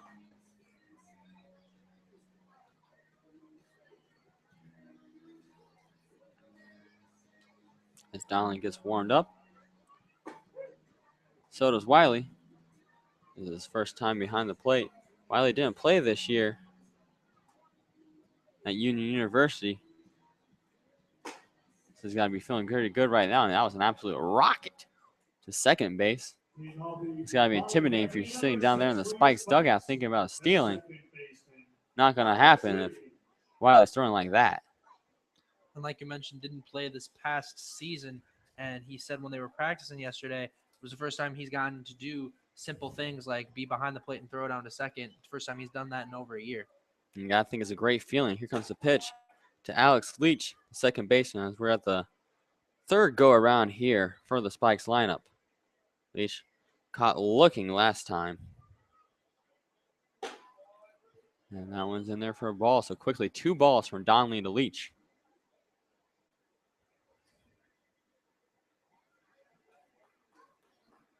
Here comes the 2-0 pitch. And another one low and outside. So quickly, 3-0 from Donnelly. But he has some mustard on that one. Putting a lot of oomph on that fastball. Here comes the pitch. That one's right down Broad Street. Count is now 3-1 to Alex Leach. Spikes trying to make some noise here in the bottom of the 6th inning, down 1-0. And that one he checked to swing on, but it doesn't matter as it's in there for a strike. And Donnelly fights all the way back to a full count, 3-2. Shakes off Wiley, and here comes the payoff pitch. He throws, and that one's high. And a good eye from Alex Leach. And he's going to be on for the 2nd time in this ball game. The center fielder, Devin Spurgeon. So Leach is 1 for 2 today with a walk. And that's going to bring up Devin Spurgeon. He struck out last time as well. 4 straight strikeouts for the Spikes. The last time they were up in the starting lineup. He got on with a fielder's choice, so he's 0 for 2 in this game. And that one's high for a ball. Count is now 1-0. We'll have to see if Leach is feeling confident over there first and see if he wants to try to take a base. Getting a pretty good lead. And that one hooks in for a strike. A lot of sinking action on that one. 1-1 count here from Donnelly. And that's a good pickoff attempt. Not in time. And just like his pitches, his pickoff attempt got a lot of heat on it. And diving back was Alex Leach. Here comes the pitch. Inside. Good grab there by Wiley. Count is now 2-1 to Devin Spurgeon. Scouts still up 1-0 here in the bottom of the 6th inning. Only 3 hits in this ball game for the Spikes. And here comes another pickoff attempt. As Spurgeon was showing bunt. Gotta think the Spikes are thinking small ball here. Advance the runners. Sack bunts, sack flies, trying to get someone home and tie up this ball game in the bottom of 6. Here comes the pitch. And that one's outside. Count is now 3-1. Donnelly struggling to find his control a little bit.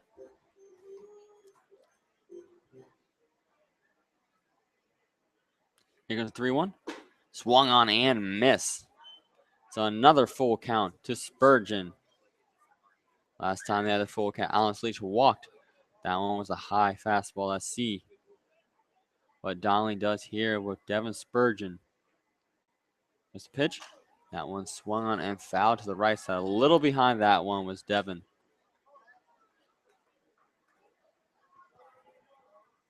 Devin goes to Earlham University.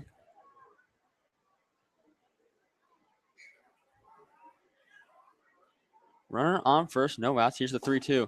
And that one's high as well. And Dylan Donnelly walks the first 2 batters to get runners on first and second. So Dylan's in a little bit of trouble here. And that's going to bring Nick Wright up to the plate. Nick struck out last time as well.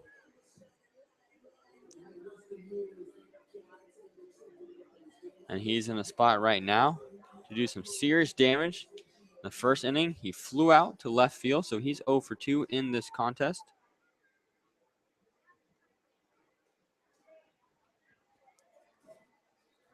And Dylan Donnelly is about to try to get some redemption here on the lefty. Here comes the pitch. That one's high for a ball. Count is now 1-0. Dylan Donnelly from Pittsburgh State University, which is located in Kansas, not Pennsylvania. One of the more colorful mascots, the Gorillas of Pittsburgh State. And here comes the 1-0 pitch, and gets him swinging for a strike. Zach Wiley calls time, going to go out to meet with his pitcher. Lance, kind of the same thing we saw last inning with Hallmark. Yeah, it's absolutely right. Similar things we've seen from these guys. It's just a matter of if they can do something about it. Now it's chasing last inning, not Hallmark, excuse me. We're here. I was wondering why you said Hallmark. Makes sense now. And here comes the 1-1 pitch. That one's a little high. Looks like we might see a bunt attempt from Nick Wright on that one. Count is now 2-1. As Coach Taylor Hargrove is going to go out there. They got a bit of a meeting at the mound. Got some action in the bullpen. Can't see who's back there, but they are working. 2-1 count, no outs. Runners on first and second here in the bottom of the 6th inning. Dylan Donnelly in a little bit of trouble here for the Scouts. Trying to work his way out of it with Nick Wright at the plate.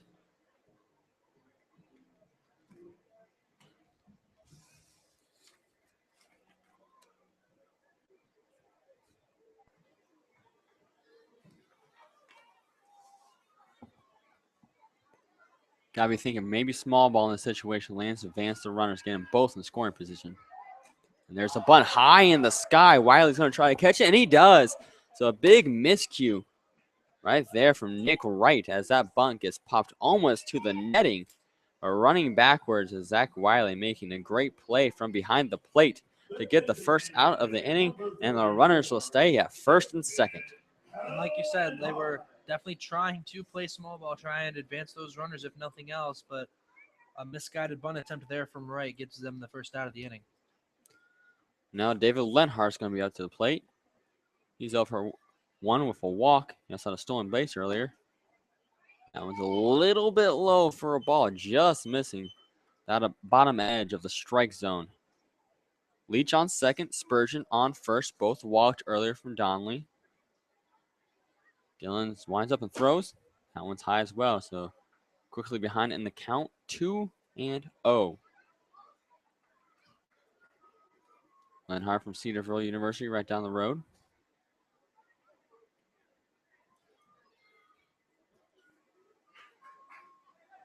Bottom of the 6th inning here, 1-0 Scouts. And the count is now 2-1 after that big swing and a miss from Lenhart.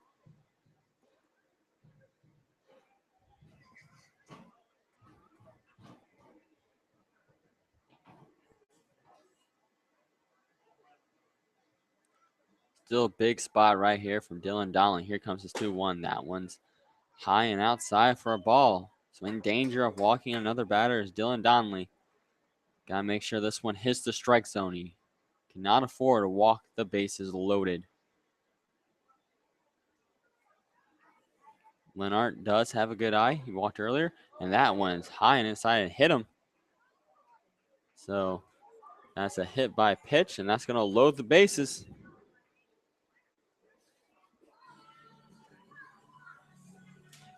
So the bases are chalked for Ryan Arrington, who walked the last time he was up, flew out in the second inning.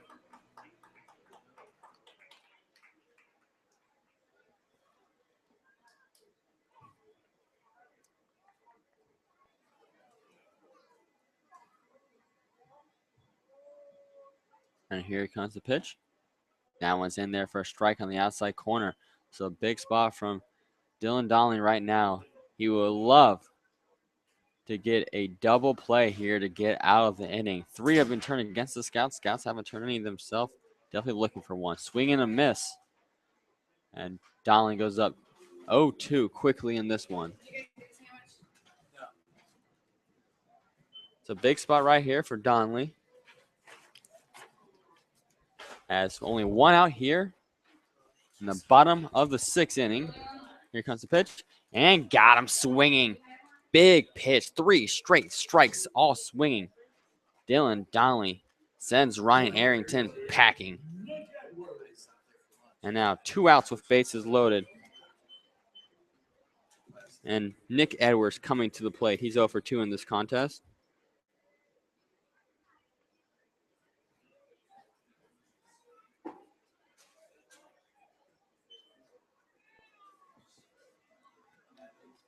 Big spot for the Scouts. They put themselves in a little bit of danger, but can come out of this inning unscathed if they just get Nick Edwards here. And here comes the pitch.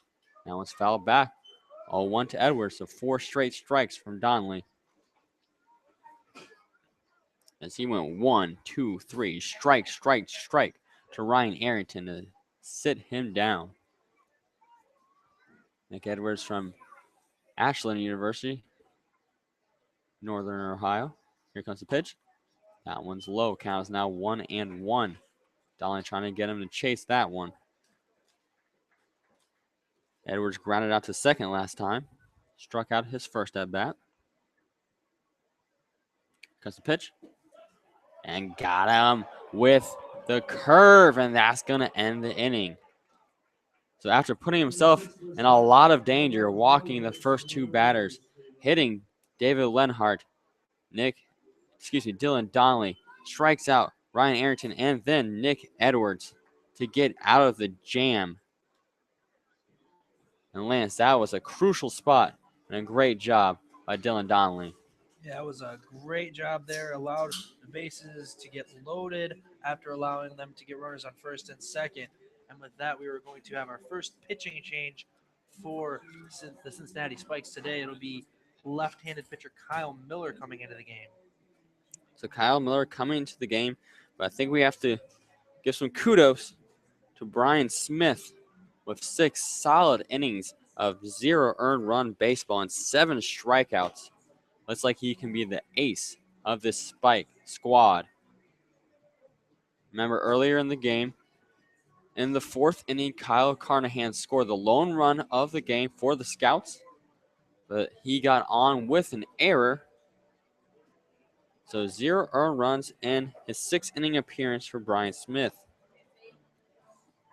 And Kyle Miller coming up, and as Lance mentioned, he is a lefty.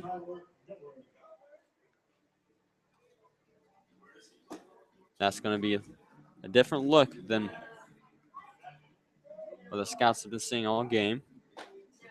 Also means we will probably see Lincoln Reed bat righty for the first time today. You're probably right. As we mentioned, Lincoln is a switch hitter, can choose left or right. We've seen him left both times. Lance, what's the Scouts lineup look like going here in the top of the 7th inning?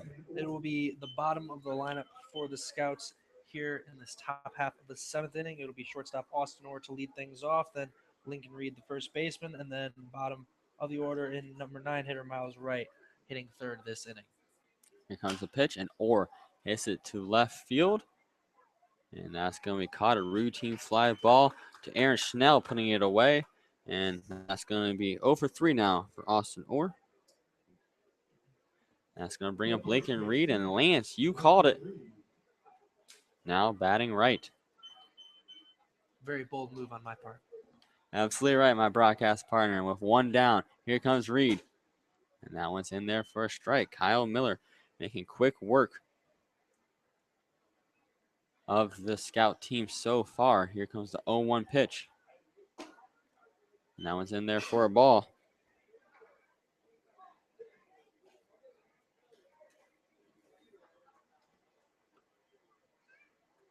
One with 1 out and 1-0 Scouts here in the top of the 7th. And that one from Reed is going to be hit towards right field. First baseman trying to make a play on it and drifts too far past the Spikes pen. And now 1-2 will be Lincoln Reed. But he stays alive at the plate.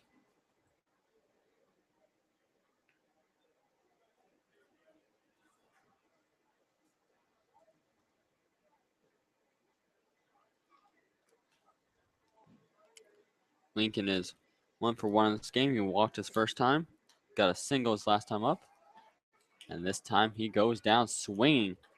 So a strikeout for Kyle Miller.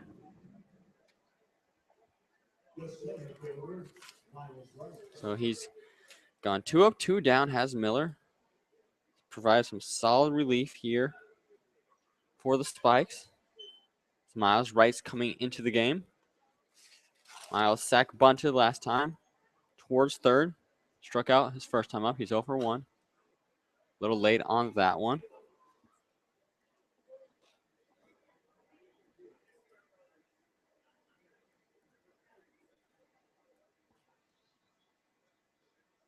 Oh, 1's the count after that foul ball. Here comes the pitch. And that one's going to be hit towards 2nd and put away. So 3 up, 3 down for the Scouts here in the top of the top of the 7th inning.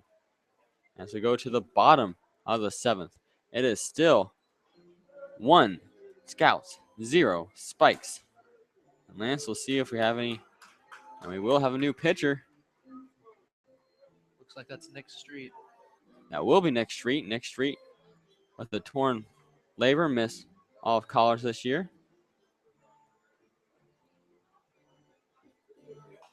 So no stats for Street at Grand Valley State University. Nick Street is standing at a tall 6'6", 225. This will be his first pitching appearance in a long time for Nick. We'll see how the righty holds up.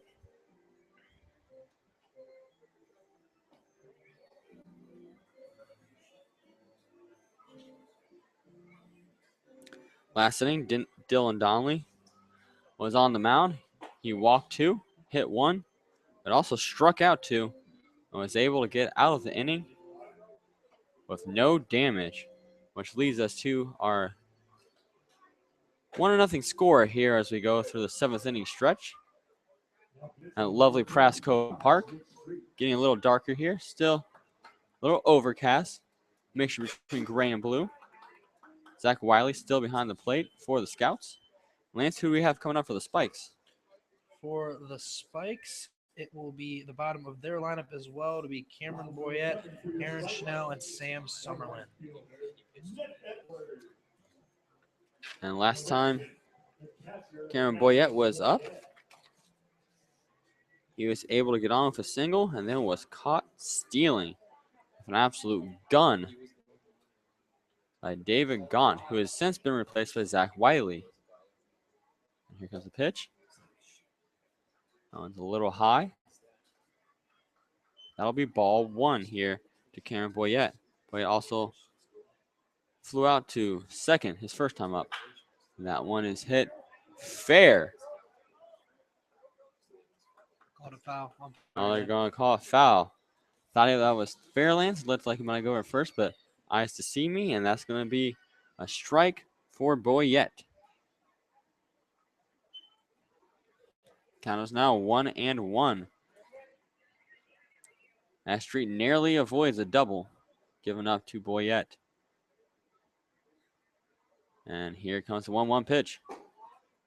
That Singer does not drop, stays high for a ball. Count is now 2-1. Scouts up 1-0 here in the bottom of the 7th inning. No outs. As Cameron Boyette is up for his 3rd time this game. And that one's going to be chopped towards third, also foul. Playing footsie with the hot corner right now is Cameron Boyette, as 2 of his foul balls have been right on that line, walking the tightrope and just falling off to the left side. So a 2-2 count here for Street, and he throws. Now one's inside for a ball. Count is now 3-2. Full count here for Street.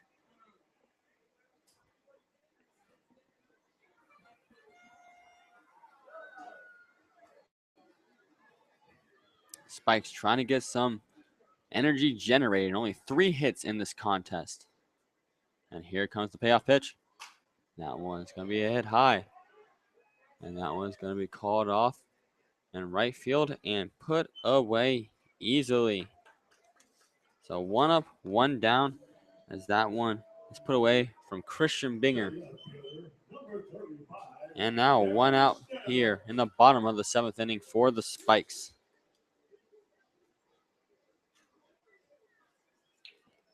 I think that might be some of the first action Binger's seen in right field all game. I think you're right. And that one's going to be hit foul yet again. The Spikes are playing dangerously with a third baseline as Aaron Schnell coming up is unable to straighten that one out enough. A 1 out here in the bottom of the 7th inning. 0-1 count from Nick Street to Aaron Schnell. Schnell is 1 for 2, grounded out to second last time he was up. And here comes the pitch. And that one's in there for a strike. So quickly down 0-2 now, as Street has gotten up on the batter. If I recall correctly, Lance, not a single extra base hit in this game for either team, as that one's going to be chopped towards third and foul. Yeah, we've seen a lot of singles and a lot of infield hits. We haven't seen too many get into either one of the gaps, so that'd be the reason you're not seeing too many extra base hits. It's been pretty solid defense in this game. 2 errors for the Spikes, 1 for the Scouts, all the way back in the 1st inning. Here comes the 0-2 pitch from Street. A little too low in the dirt. Trying to get Schnell golfing at that one, but he will not. Count is now 1-2. 1 down here in the bottom of the 7th inning. We just saw Cameron Boyette fly out to right field and Christian Binger.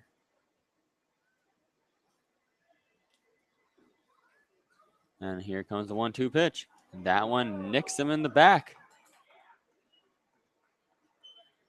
I got him on the rump there, Lance, and that's going to send him to the first base. So the second hit by pitch of this game. And that's going to put Schnell on first. Number 4, Sam Summerlin. as Donnelly hit a batter below the bases last time as well. And Sam Summerlin's going to come up. He's 0 for 1 with a sac bunt. Got caught looking last time. That one's well high for a ball. Count is now 1-0 with one man on first and one out here in the bottom of the 7th inning. Scouts up 1-0. Summerlin steps into play and a pickoff attempt. Well in time is Schnell. Schnell's second time on the base pass. Singled earlier in this contest. And then was sac bunted by Summerlin to second. Here comes the pitch. And it's high for a ball. Count is now 2-0.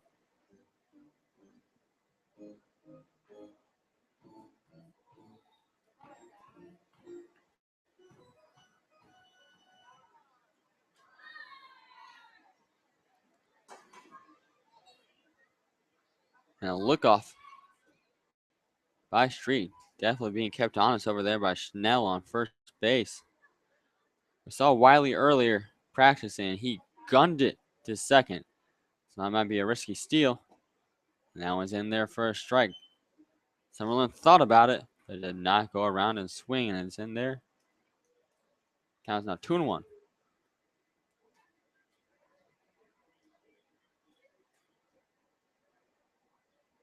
Here in the bottom of the 7th inning, Spikes trying to generate some offense. That one's low for a ball. Nick Street, in his first game since suffering a torn labrum.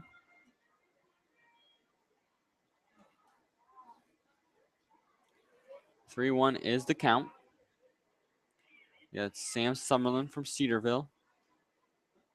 And that's going to be another walk. So 3 walks and 2 hit batters these last 2 innings for the Scouts.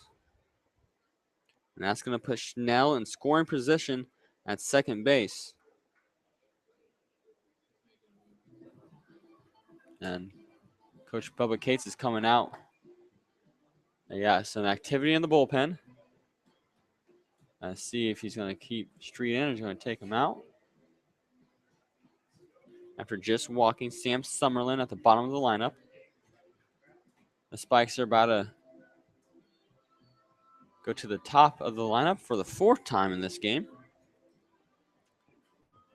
This time in a little bit more lucrative of a spot. Runners on first and second with only 1 out as Alex Leach comes up. And he was walked last time. One of 2 batters walked by Dylan Donnelly. Got all the way to third before Donnelly was able to strike his way out of the dangers of that bottom of the 6th inning. And that's going to be it for Street. Nick Street has 1 third innings pitch and 2 walks.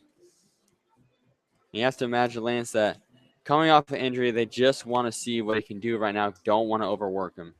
Yeah, it's absolutely right. And you can kind of tell by the way he was throwing, he clearly isn't 100% yet. When he got into camp, on Sunday, he said his arm was at around 80%. So definitely not fully healthy quite yet. He's still rehabbing, like you said, had a torn labrum and he's coming back from. So he's still just trying to get healthy, and he's healthy enough to pitch. So Coach thought, why not have him go out there and see what he can do? And all things considered, about as well as you can do. Had the 1 hit batter and then the walk. So didn't allow anything crazy to happen, was able to get an inning under him. And now he has that going forward, and he can continue to rehab and get better, knowing he has a chance to pitch well. And coming into the game right now for the Scouts, we Joey Levitt. Joey goes to Cypress College in California. 6'1", 160, the smallest guy on the roster. He's a righty. Was redshirted last year. So this will be the first time he's pitched in a competitive game in a while as well. 1-0 Scouts here in the bottom of the 7th. Runners on first and second with 1 out. Both runners at the bottom of the lineup. First, Aaron Schnell was hit by a pitch, and Sam Summerlin was just walked by Nick Street. I remember Street was up in the count against Schnell, and then he hit him to get the first runner on, then walked Summerlin. Now they have runners on first and second. Last inning bases were full after 2 walks and a hit by pitch by Dylan. And that was something that the Scouts were able to work out of, as Dylan Donnelly was able to strike out 2 and a pop fly to Zach Wiley behind the plate. He was able to get the Scouts out of that inning. In a little bit of danger again, but can still turn a double play and get out of this inning. 3 double plays have been turned against the Scouts, 2 of which have ended the inning. Scouts can use some of that defensive magic right here at Prasco Park.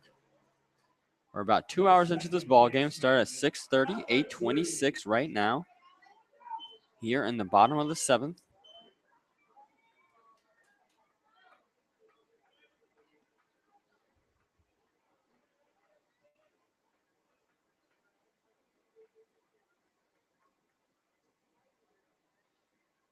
Now here comes Levis' first pitch. And it's in there for a strike on the outside corner. Alex Leach in there for his 4th time today disagrees. Leach is 1 for 2 with a walk. Singled in the first inning, then was caught looking, and then had a walk last time. And that one's outside. Count is now 1-1. 1 out. Are you swinging, Lance, or are you trying to advance the base runners? I think if you get the pitch that's too good to pass up, you go for it. Otherwise, you just wait around for your pitch. And here comes the 1-1. Now it's going to be fouled to the right side, and that's going to take the bunt out of the equation. Count is now 1-2. As those listening at home know, if you foul tip on a bunt on the 3rd strike, you're out of there. So Leach will go up 1-2 behind in the count to Joey Levitt, Cypress College. Here comes the pitch. And that one's a ball. Good eye by Leach. That's going to even the count up at 2-2. We're in the bottom of the 7th inning. And this is the 8th pitcher we've seen of the Scouts. Next three started this inning, only lasted a 3rd. Here comes the pitch. And that one's hit pretty deep to center field. But Miles Wright is under, and no advancement from 2nd to 3rd from Aaron Schnell. And 2 down now as Levitt retires his first batter. And like you mentioned before, with the Scouts now on their 8th pitcher, that leaves just William Cruz as the only other pitcher left in the bullpen. And it brings up the question we are wondering, Lance, is any one of these position players going to try their hat at stepping on the rubber and seeing what they can do? And here comes the pitch. And that one's high in the sky. Zach Wiley's going to try to get under it.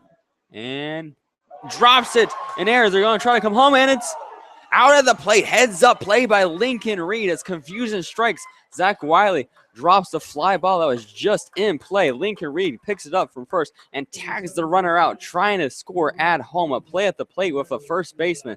Not something you see every day, folks, but Lincoln Reed, the 3rd-year veteran here with the Xenia Scouts, ends the bottom of the 7th and the closest the Spikes have come to scoring. What a play by Lincoln. Can't say enough about that.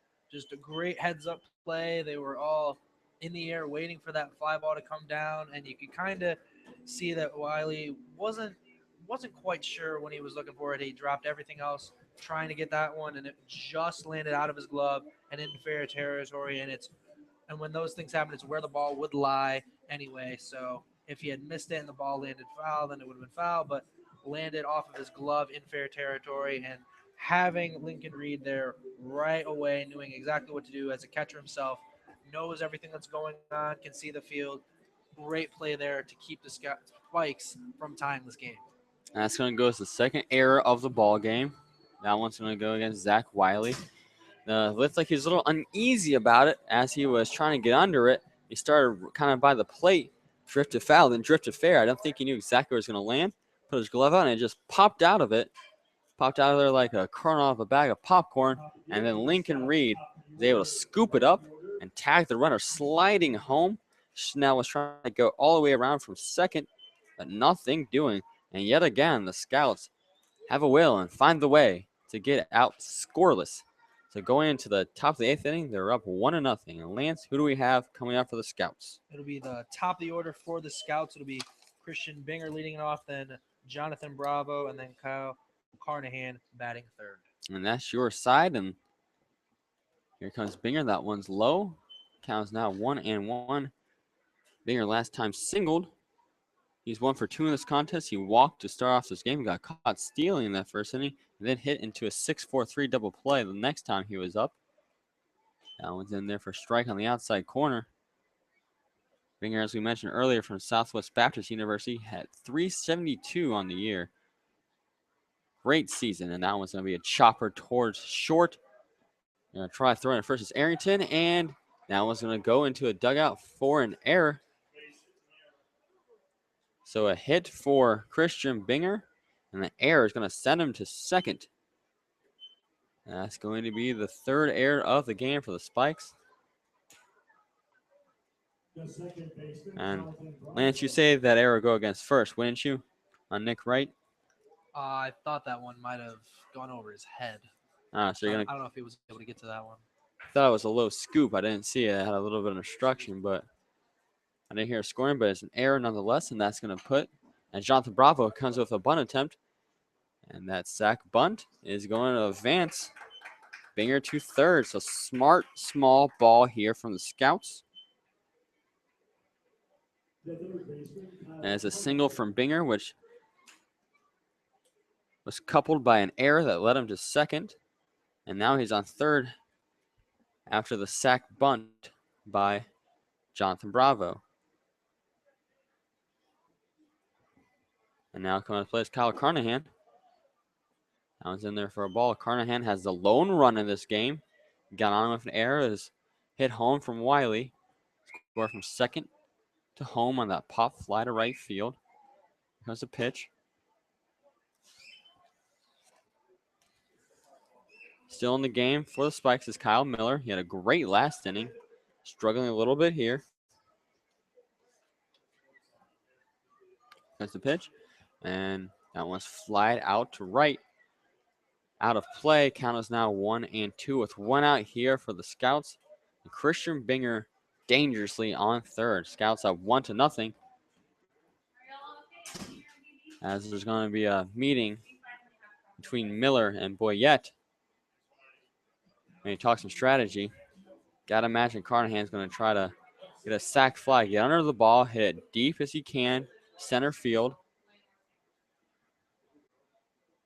and drive home the runner on the sac fly. Here comes 1-2. That one's fouled to right.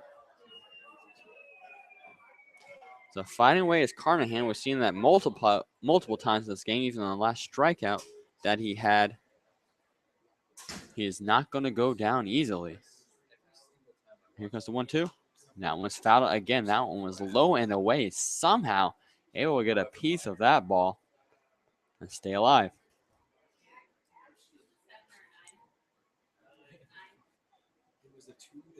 Carnahan's teammate David Gaunt from Washburn University on deck. He singled last time. That one's lined right up the center, and that's going to bring home Binger.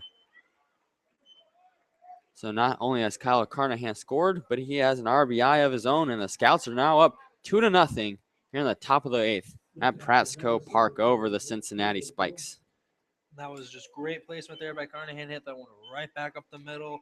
Easily allowed Binger to score from third. And here comes the pitch from Miller. As coming up to the plate is David Gaunt. Gaunt in this game is 2 for 3. He struck out his first time, but has gotten 2 straight singles. Kyle Carnahan over there at first.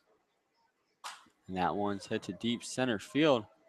Devin Spurgeon getting under it and is able to make the play. And Carnahan's going to go back to first. So a fly out to center is going to put 2 down. Now for the Scouts and coming up to the plate is Wyatt Hogan. Wyatt singled his first time and has flew out to third and then center his last 2 at-bats. 1 for 3 in this contest. Sitting there over there at first is Kyle Carnahan. Third time this game he's been at first. His first 2 at-bats, he got on errors. And then he struck out, so he is 1 for 4 after that RBI single. Count is now 0-1 to Hogan. Here comes the 0-1 pitch. And running is Carnahan. And he is gunned out. Carnahan is going to be thrown out at second by Cameron Boyette. And that's going to end the inning. The second gun by Boyette. He got bigger in the very first inning earlier in this game. So that's going to do it for the Scouts on the top of the 8th, but not before they extend their lead by 1. Now up 2-0 on the Spikes. Lance, that was a big scenario there for the Scouts to get that extra run, giving a little bit of support to Levitt. Yeah, it was great baseball there. Allowed them to get the second run of the ball game, just getting them over to third after the sac bunt from Bravo, like you mentioned, and can't ask for too much more out of your guys getting another run across the plate. So Carnahan goes down, caught stealing. Joey Levitt coming out again, already has thrown 2/3 of an inning. Looks like they'll try to keep him here in the 8th and probably will cruise to close it out in the 9th. Go through all 9 of their pitchers. And Lance, who do we have coming up for the Spikes? For the Spikes, it will be their number 3 hitter in Nick Wright coming up to the plate, then David Leinhart, and then Ryan Arrington batting third in this bottom half of the 8th. If you remember correctly, the Scouts have been in trouble their last 2 innings when they were on the mound. On the 6th inning, it was bases chalked, and Dylan Donnelly was able to work his way out of it with a few strikeouts. Last inning, Nick Street walked a batter and also hit a batter, got runners on first and second. Joey Levitt comes in, is able to clean it up a little bit, and a great play by Lincoln Reed at first to tag a runner home, got the Scouts out of the inning. Now coming up for the Spikes right now is Nick Wright. Scouts trying to hold on to this 2-0 lead. That first pitch goes for a strike. Here's pitch number 2. That one's low in the dirt.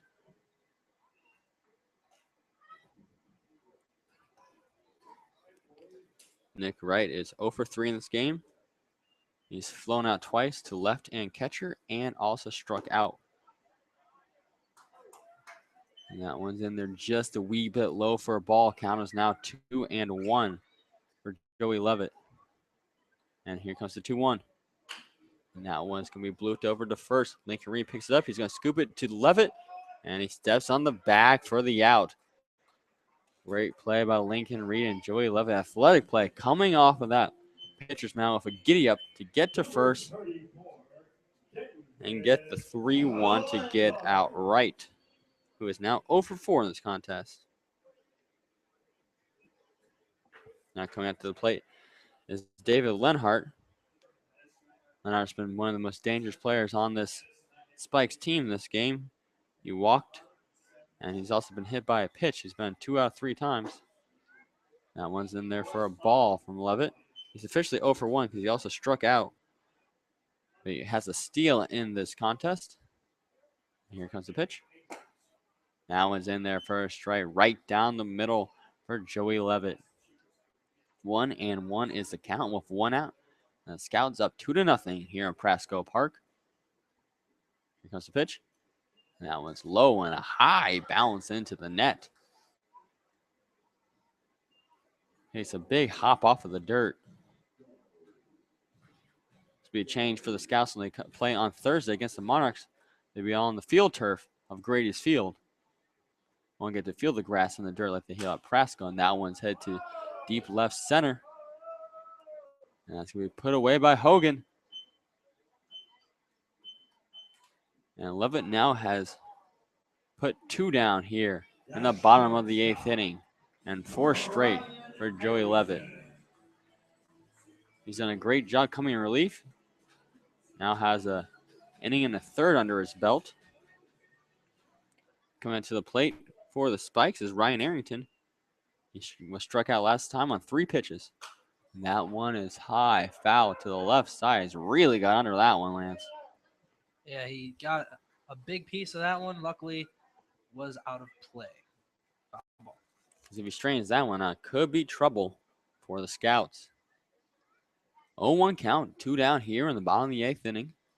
Here comes Joey Levis. 0-1 pitch. And curves, but it's still off the plate. 1-1. Spikes have put up only four hits, but they've had a plethora of base runners due to walks and hits by pitch. And that one's going to bounce foul. It was a dribbler. Scouts are lucky that one didn't stay fair because there's no way Carnahan could have got that one from the hot corner to first base in time. Yeah, luckily he played that one just like you should over at third. You wait for it to go foul, make sure it's foul, then touch it in foul territory. So Ryan Arrington, 0 for 2 in this game with a walk. Trying to start a rally here for the Spikes here at Mason, Ohio at Prasco Park. And here comes the 1-2 pitch. He just tips that one. Looks like he was trying to check his swing at the edge of the barrel. Fouled it off towards his own dugout. Count is 1-2. Ref calls time. Excuse me, calls time.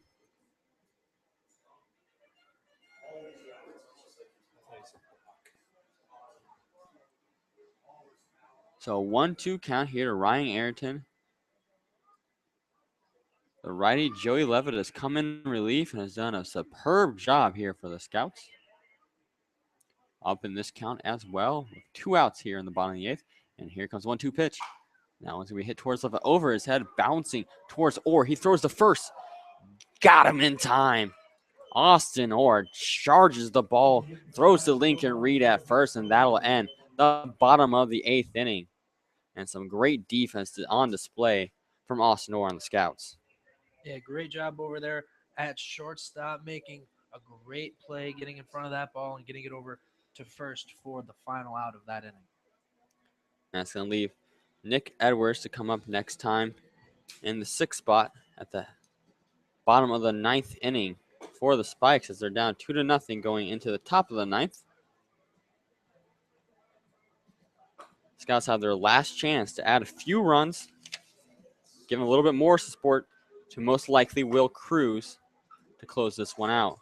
And Lance, who the Scouts got coming out in this inning? For the Scouts, it'll be Wyatt Hogan coming back up to the plate after he was at the plate when Carnahan tried to steal and was caught stealing. So it'll be Wyatt Hogan leading it off for the Scouts. And it'll be Zach Wiley after him, the designated hitter, who then came in to catch. And then it'll be Austin Orr, the guy who made a great play over at shortstop to end that inning, will be the 3rd batter of the top half of the 9th inning. And later on in broadcast, Lance will give you his player of the game. We had a few outstanding efforts, so Lance is going to have a hard decision with that one. There's been a lot of pitching in this contest. Scouts have sent up 8 pitchers in this game. And now in the top of the 9th, trying to add a few more runs maybe. It's Wyatt Hogan. He takes the first one for a ball. Still throwing out there for the Spikes will be Kyle Miller.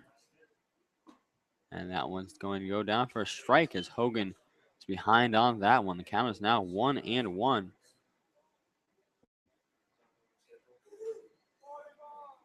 Brian Smith started this one out for the for the Spikes. He threw 6 innings of no earned runs, 7 strikeouts. Only run that scored on Brian was the one that Carnahan was on first with an error, so a flawless game pretty much from Brian Smith. Miller has allowed 1 run last inning. Here comes his 2-1. And that one's hit hard towards short on the ground. And the play will be made. Hogan is out. Great play by Ryan Arrington to get under that one and make the throw to Nick Wright at first. So 1 up, 1 down for the Scouts here in the top of the 9th inning. And now Hogan will most likely end his day 1 for 4 after that ground out to short. So now coming up to the plate will be Zach Wiley, who's now playing catcher, was a designated hitter. Last time he was up, he hit into another 6-4-3 double play. Done that twice this game. First pitch in there for a ball, as is the second.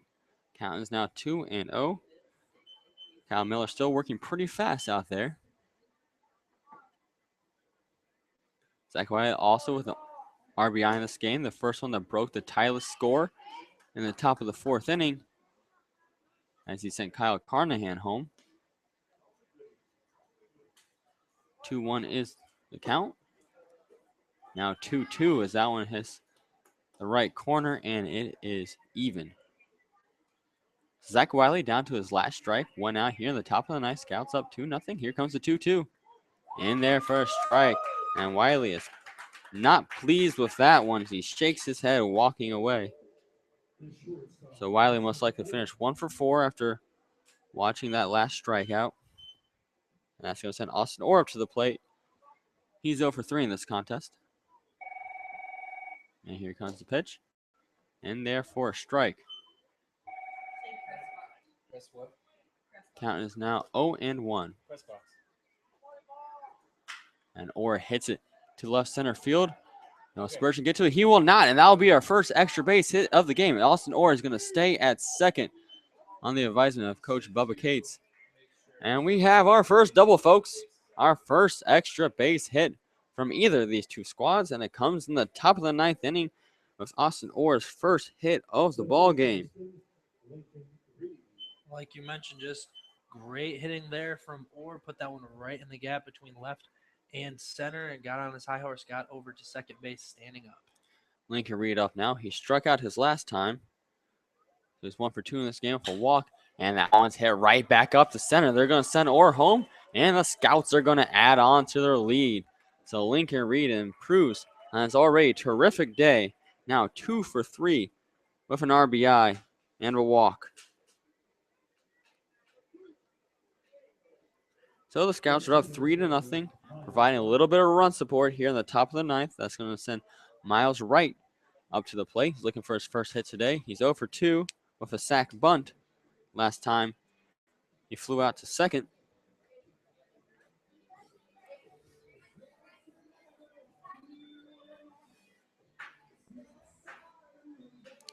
So the Scouts are up 3-0 now.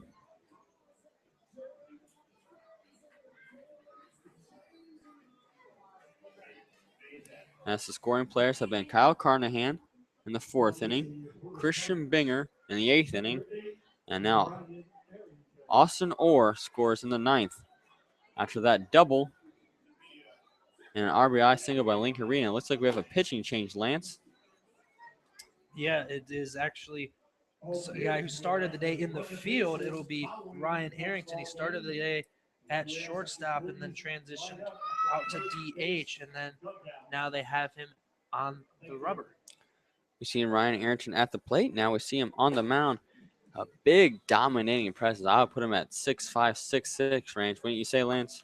Yeah, he's definitely one of the taller guys on this squad. I remember we watched him taking BP. I think he might have hit a 1 or 2 out of the park. So definitely one of the bigger guys on the Spikes team, and he's now coming into pitch to hopefully end out the day for the Spikes. And 2 down here in the top of the 9th for the Scouts. Lincoln Reed on first. After that RBI single that sent Austin Orr home from second after he got that double, the first extra base hit of the game for either of those two teams. And now coming up to the plate for the Scouts will be Miles Wright. We mentioned Miles strikeout, his first at bat, sac bunt, his second one, and he flew out to second last time up, so he's 0 for 2. And that 9 hole, he's able to get on. The Scouts will be at their 5th go-around at the start of the lineup. It starts here with Wright, and he dribbles it to third, and he throws it to first, and he is out. So 1 pitch for Miles Wright. He hits it over there towards third base. And easy work from Sam Summerlin, and that's going to end the top of the 9th, but not before the Scouts add a little bit of insurance. Big job right there from the Scouts, Lance, to get that extra run. Yeah, that's absolutely right. They had the 2-0 lead, and then they do some just great baseball, get the guy from second over after the big hit from Orr. So Lincoln Reed, great ball placement, put it right down the middle, put it right over second base for the RBI single. And that's going to lead us here to the bottom of the 9th inning. And as we said earlier, it's going to be Will Cruz coming into the ball game. Will Cruz, the pitcher, standing about 6'3", also from Hillsdale College. We already saw one pitcher from Hillsdale. That was Joe Chasen. And Will is a righty as well. He had a 6.15 ERA this year. Pitched 45 innings, the most of anyone on the team. So he got his work in at Hillsdale College this year. That might be one of the reasons they waited till later to see what they had out of him, because he's one of the guys that got a lot of innings earlier on this year. Lance, we've seen the entire pitching staff in this game. Who do you think impressed you the most? You know, when I look at the guys that impressed me the most, I think I'd have to go with Ben Aldridge. Had 2 Ks. He came in the 3rd inning, and after he was settled down by Gaunt when he was going a little too fast, seemed to be going right out there, was blowing it by guys, and I think he was the one that impressed me the most so far.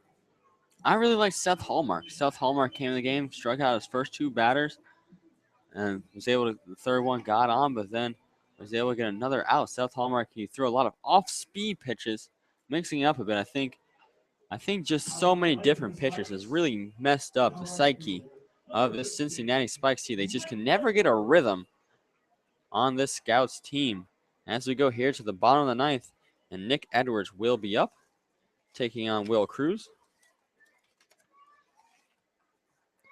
Here comes the first pitch to Edwards, and that one's in there for a strike. So a great outing from Joey Levitt. He throws 1 2/3 and no earned runs. And here comes the second pitch from Cruz. Also in there for a strike. Count is now 0-2 to Edwards.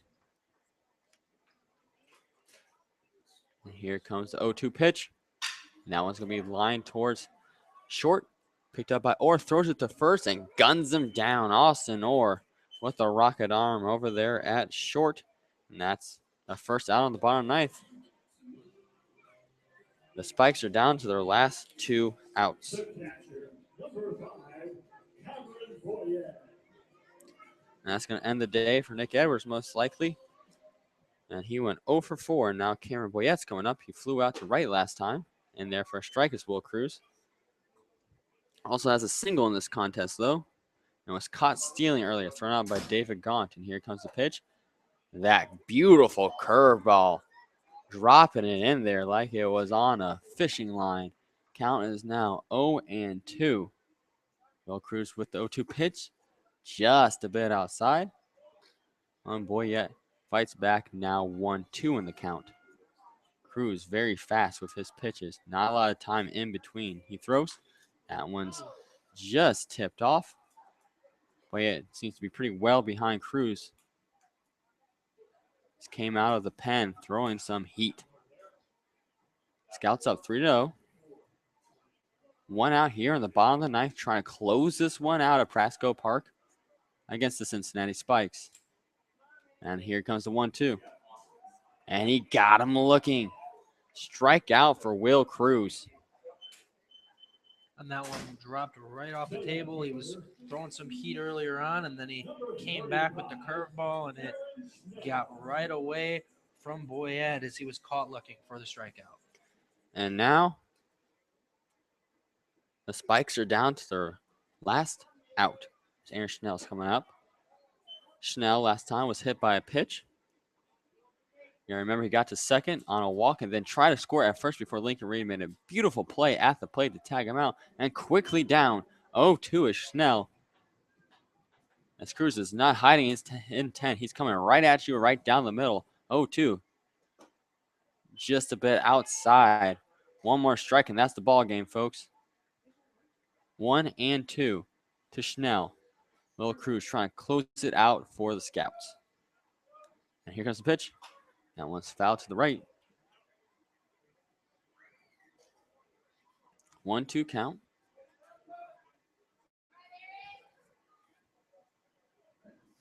As Cruz wants another ball.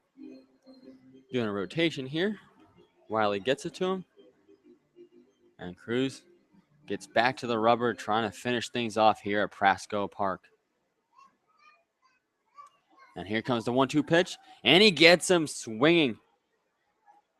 Fouled it away, Terry. Never mind. He fouled it away. I missed that one, Lance. I thought he got him. I got all excited for nothing. But we'll do it all again right here, and that's the beauty of baseball. And here's the 1-2 pitch. And it's going to be dropped. Zach Wiley's going to throw to first, and that will do it.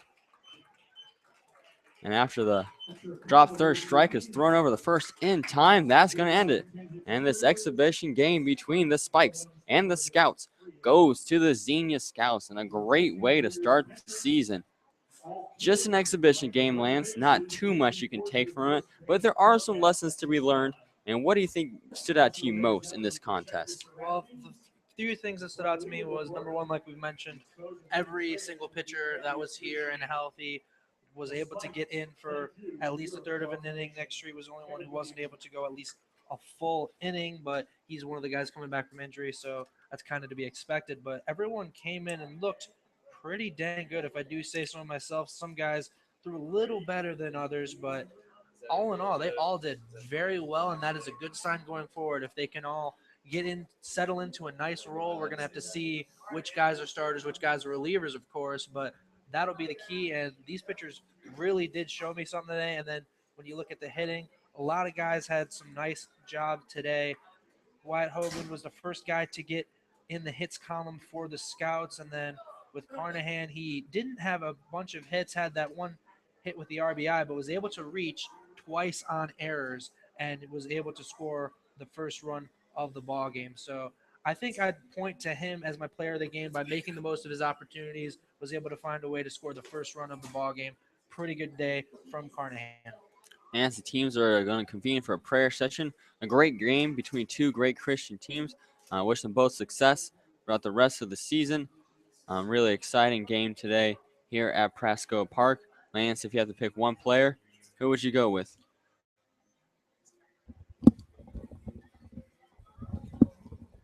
And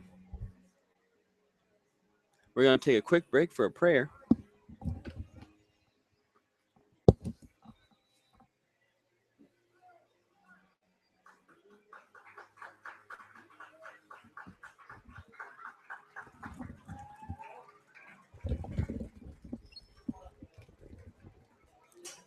And we're back after that quick prayer session. So that's what it's all about, folks. We're all doing this for God, and we're growing as men this summer. Both these teams are, as we preaching the gospel to home crowds here. Every single game will be the Cincinnati Spikes, and Scouts will be doing the same type of deal on the road this year and throughout Great Leagues Conference play. And Lance, I'll ask again, pick one player in this game who stands out to you the most. Well, as I mentioned earlier, I liked what a lot of the pitchers did, but none of them really went long enough for me to say one truly did better than the other. So I'm going to have to go with a fielder for this one. And a lot of guys had some good games or had a game primarily with the glove, made a lot of great plays over at short, and was able to hit the only extra base hit of the ball game. But I think I'm going to go with Carnahan, even though he only went 1 for 3, had the 1K, and then reached on a couple errors, but made the most of his opportunities, found a way to get on the field and went on the bases. But when he did, good things happened, and I think that's the mark of a really good ball player. Even if you're making not the greatest of plays, you're just reaching because of mistakes, you find a way to make good things happen, and I think that's a sign of a good ball player. I would have to go with Lincoln Reed. I thought Lincoln Reed did a great job at first base. He's normally a catcher, so playing out of position, he did a fantastic job. We saw in the last inning, he got that RBI single.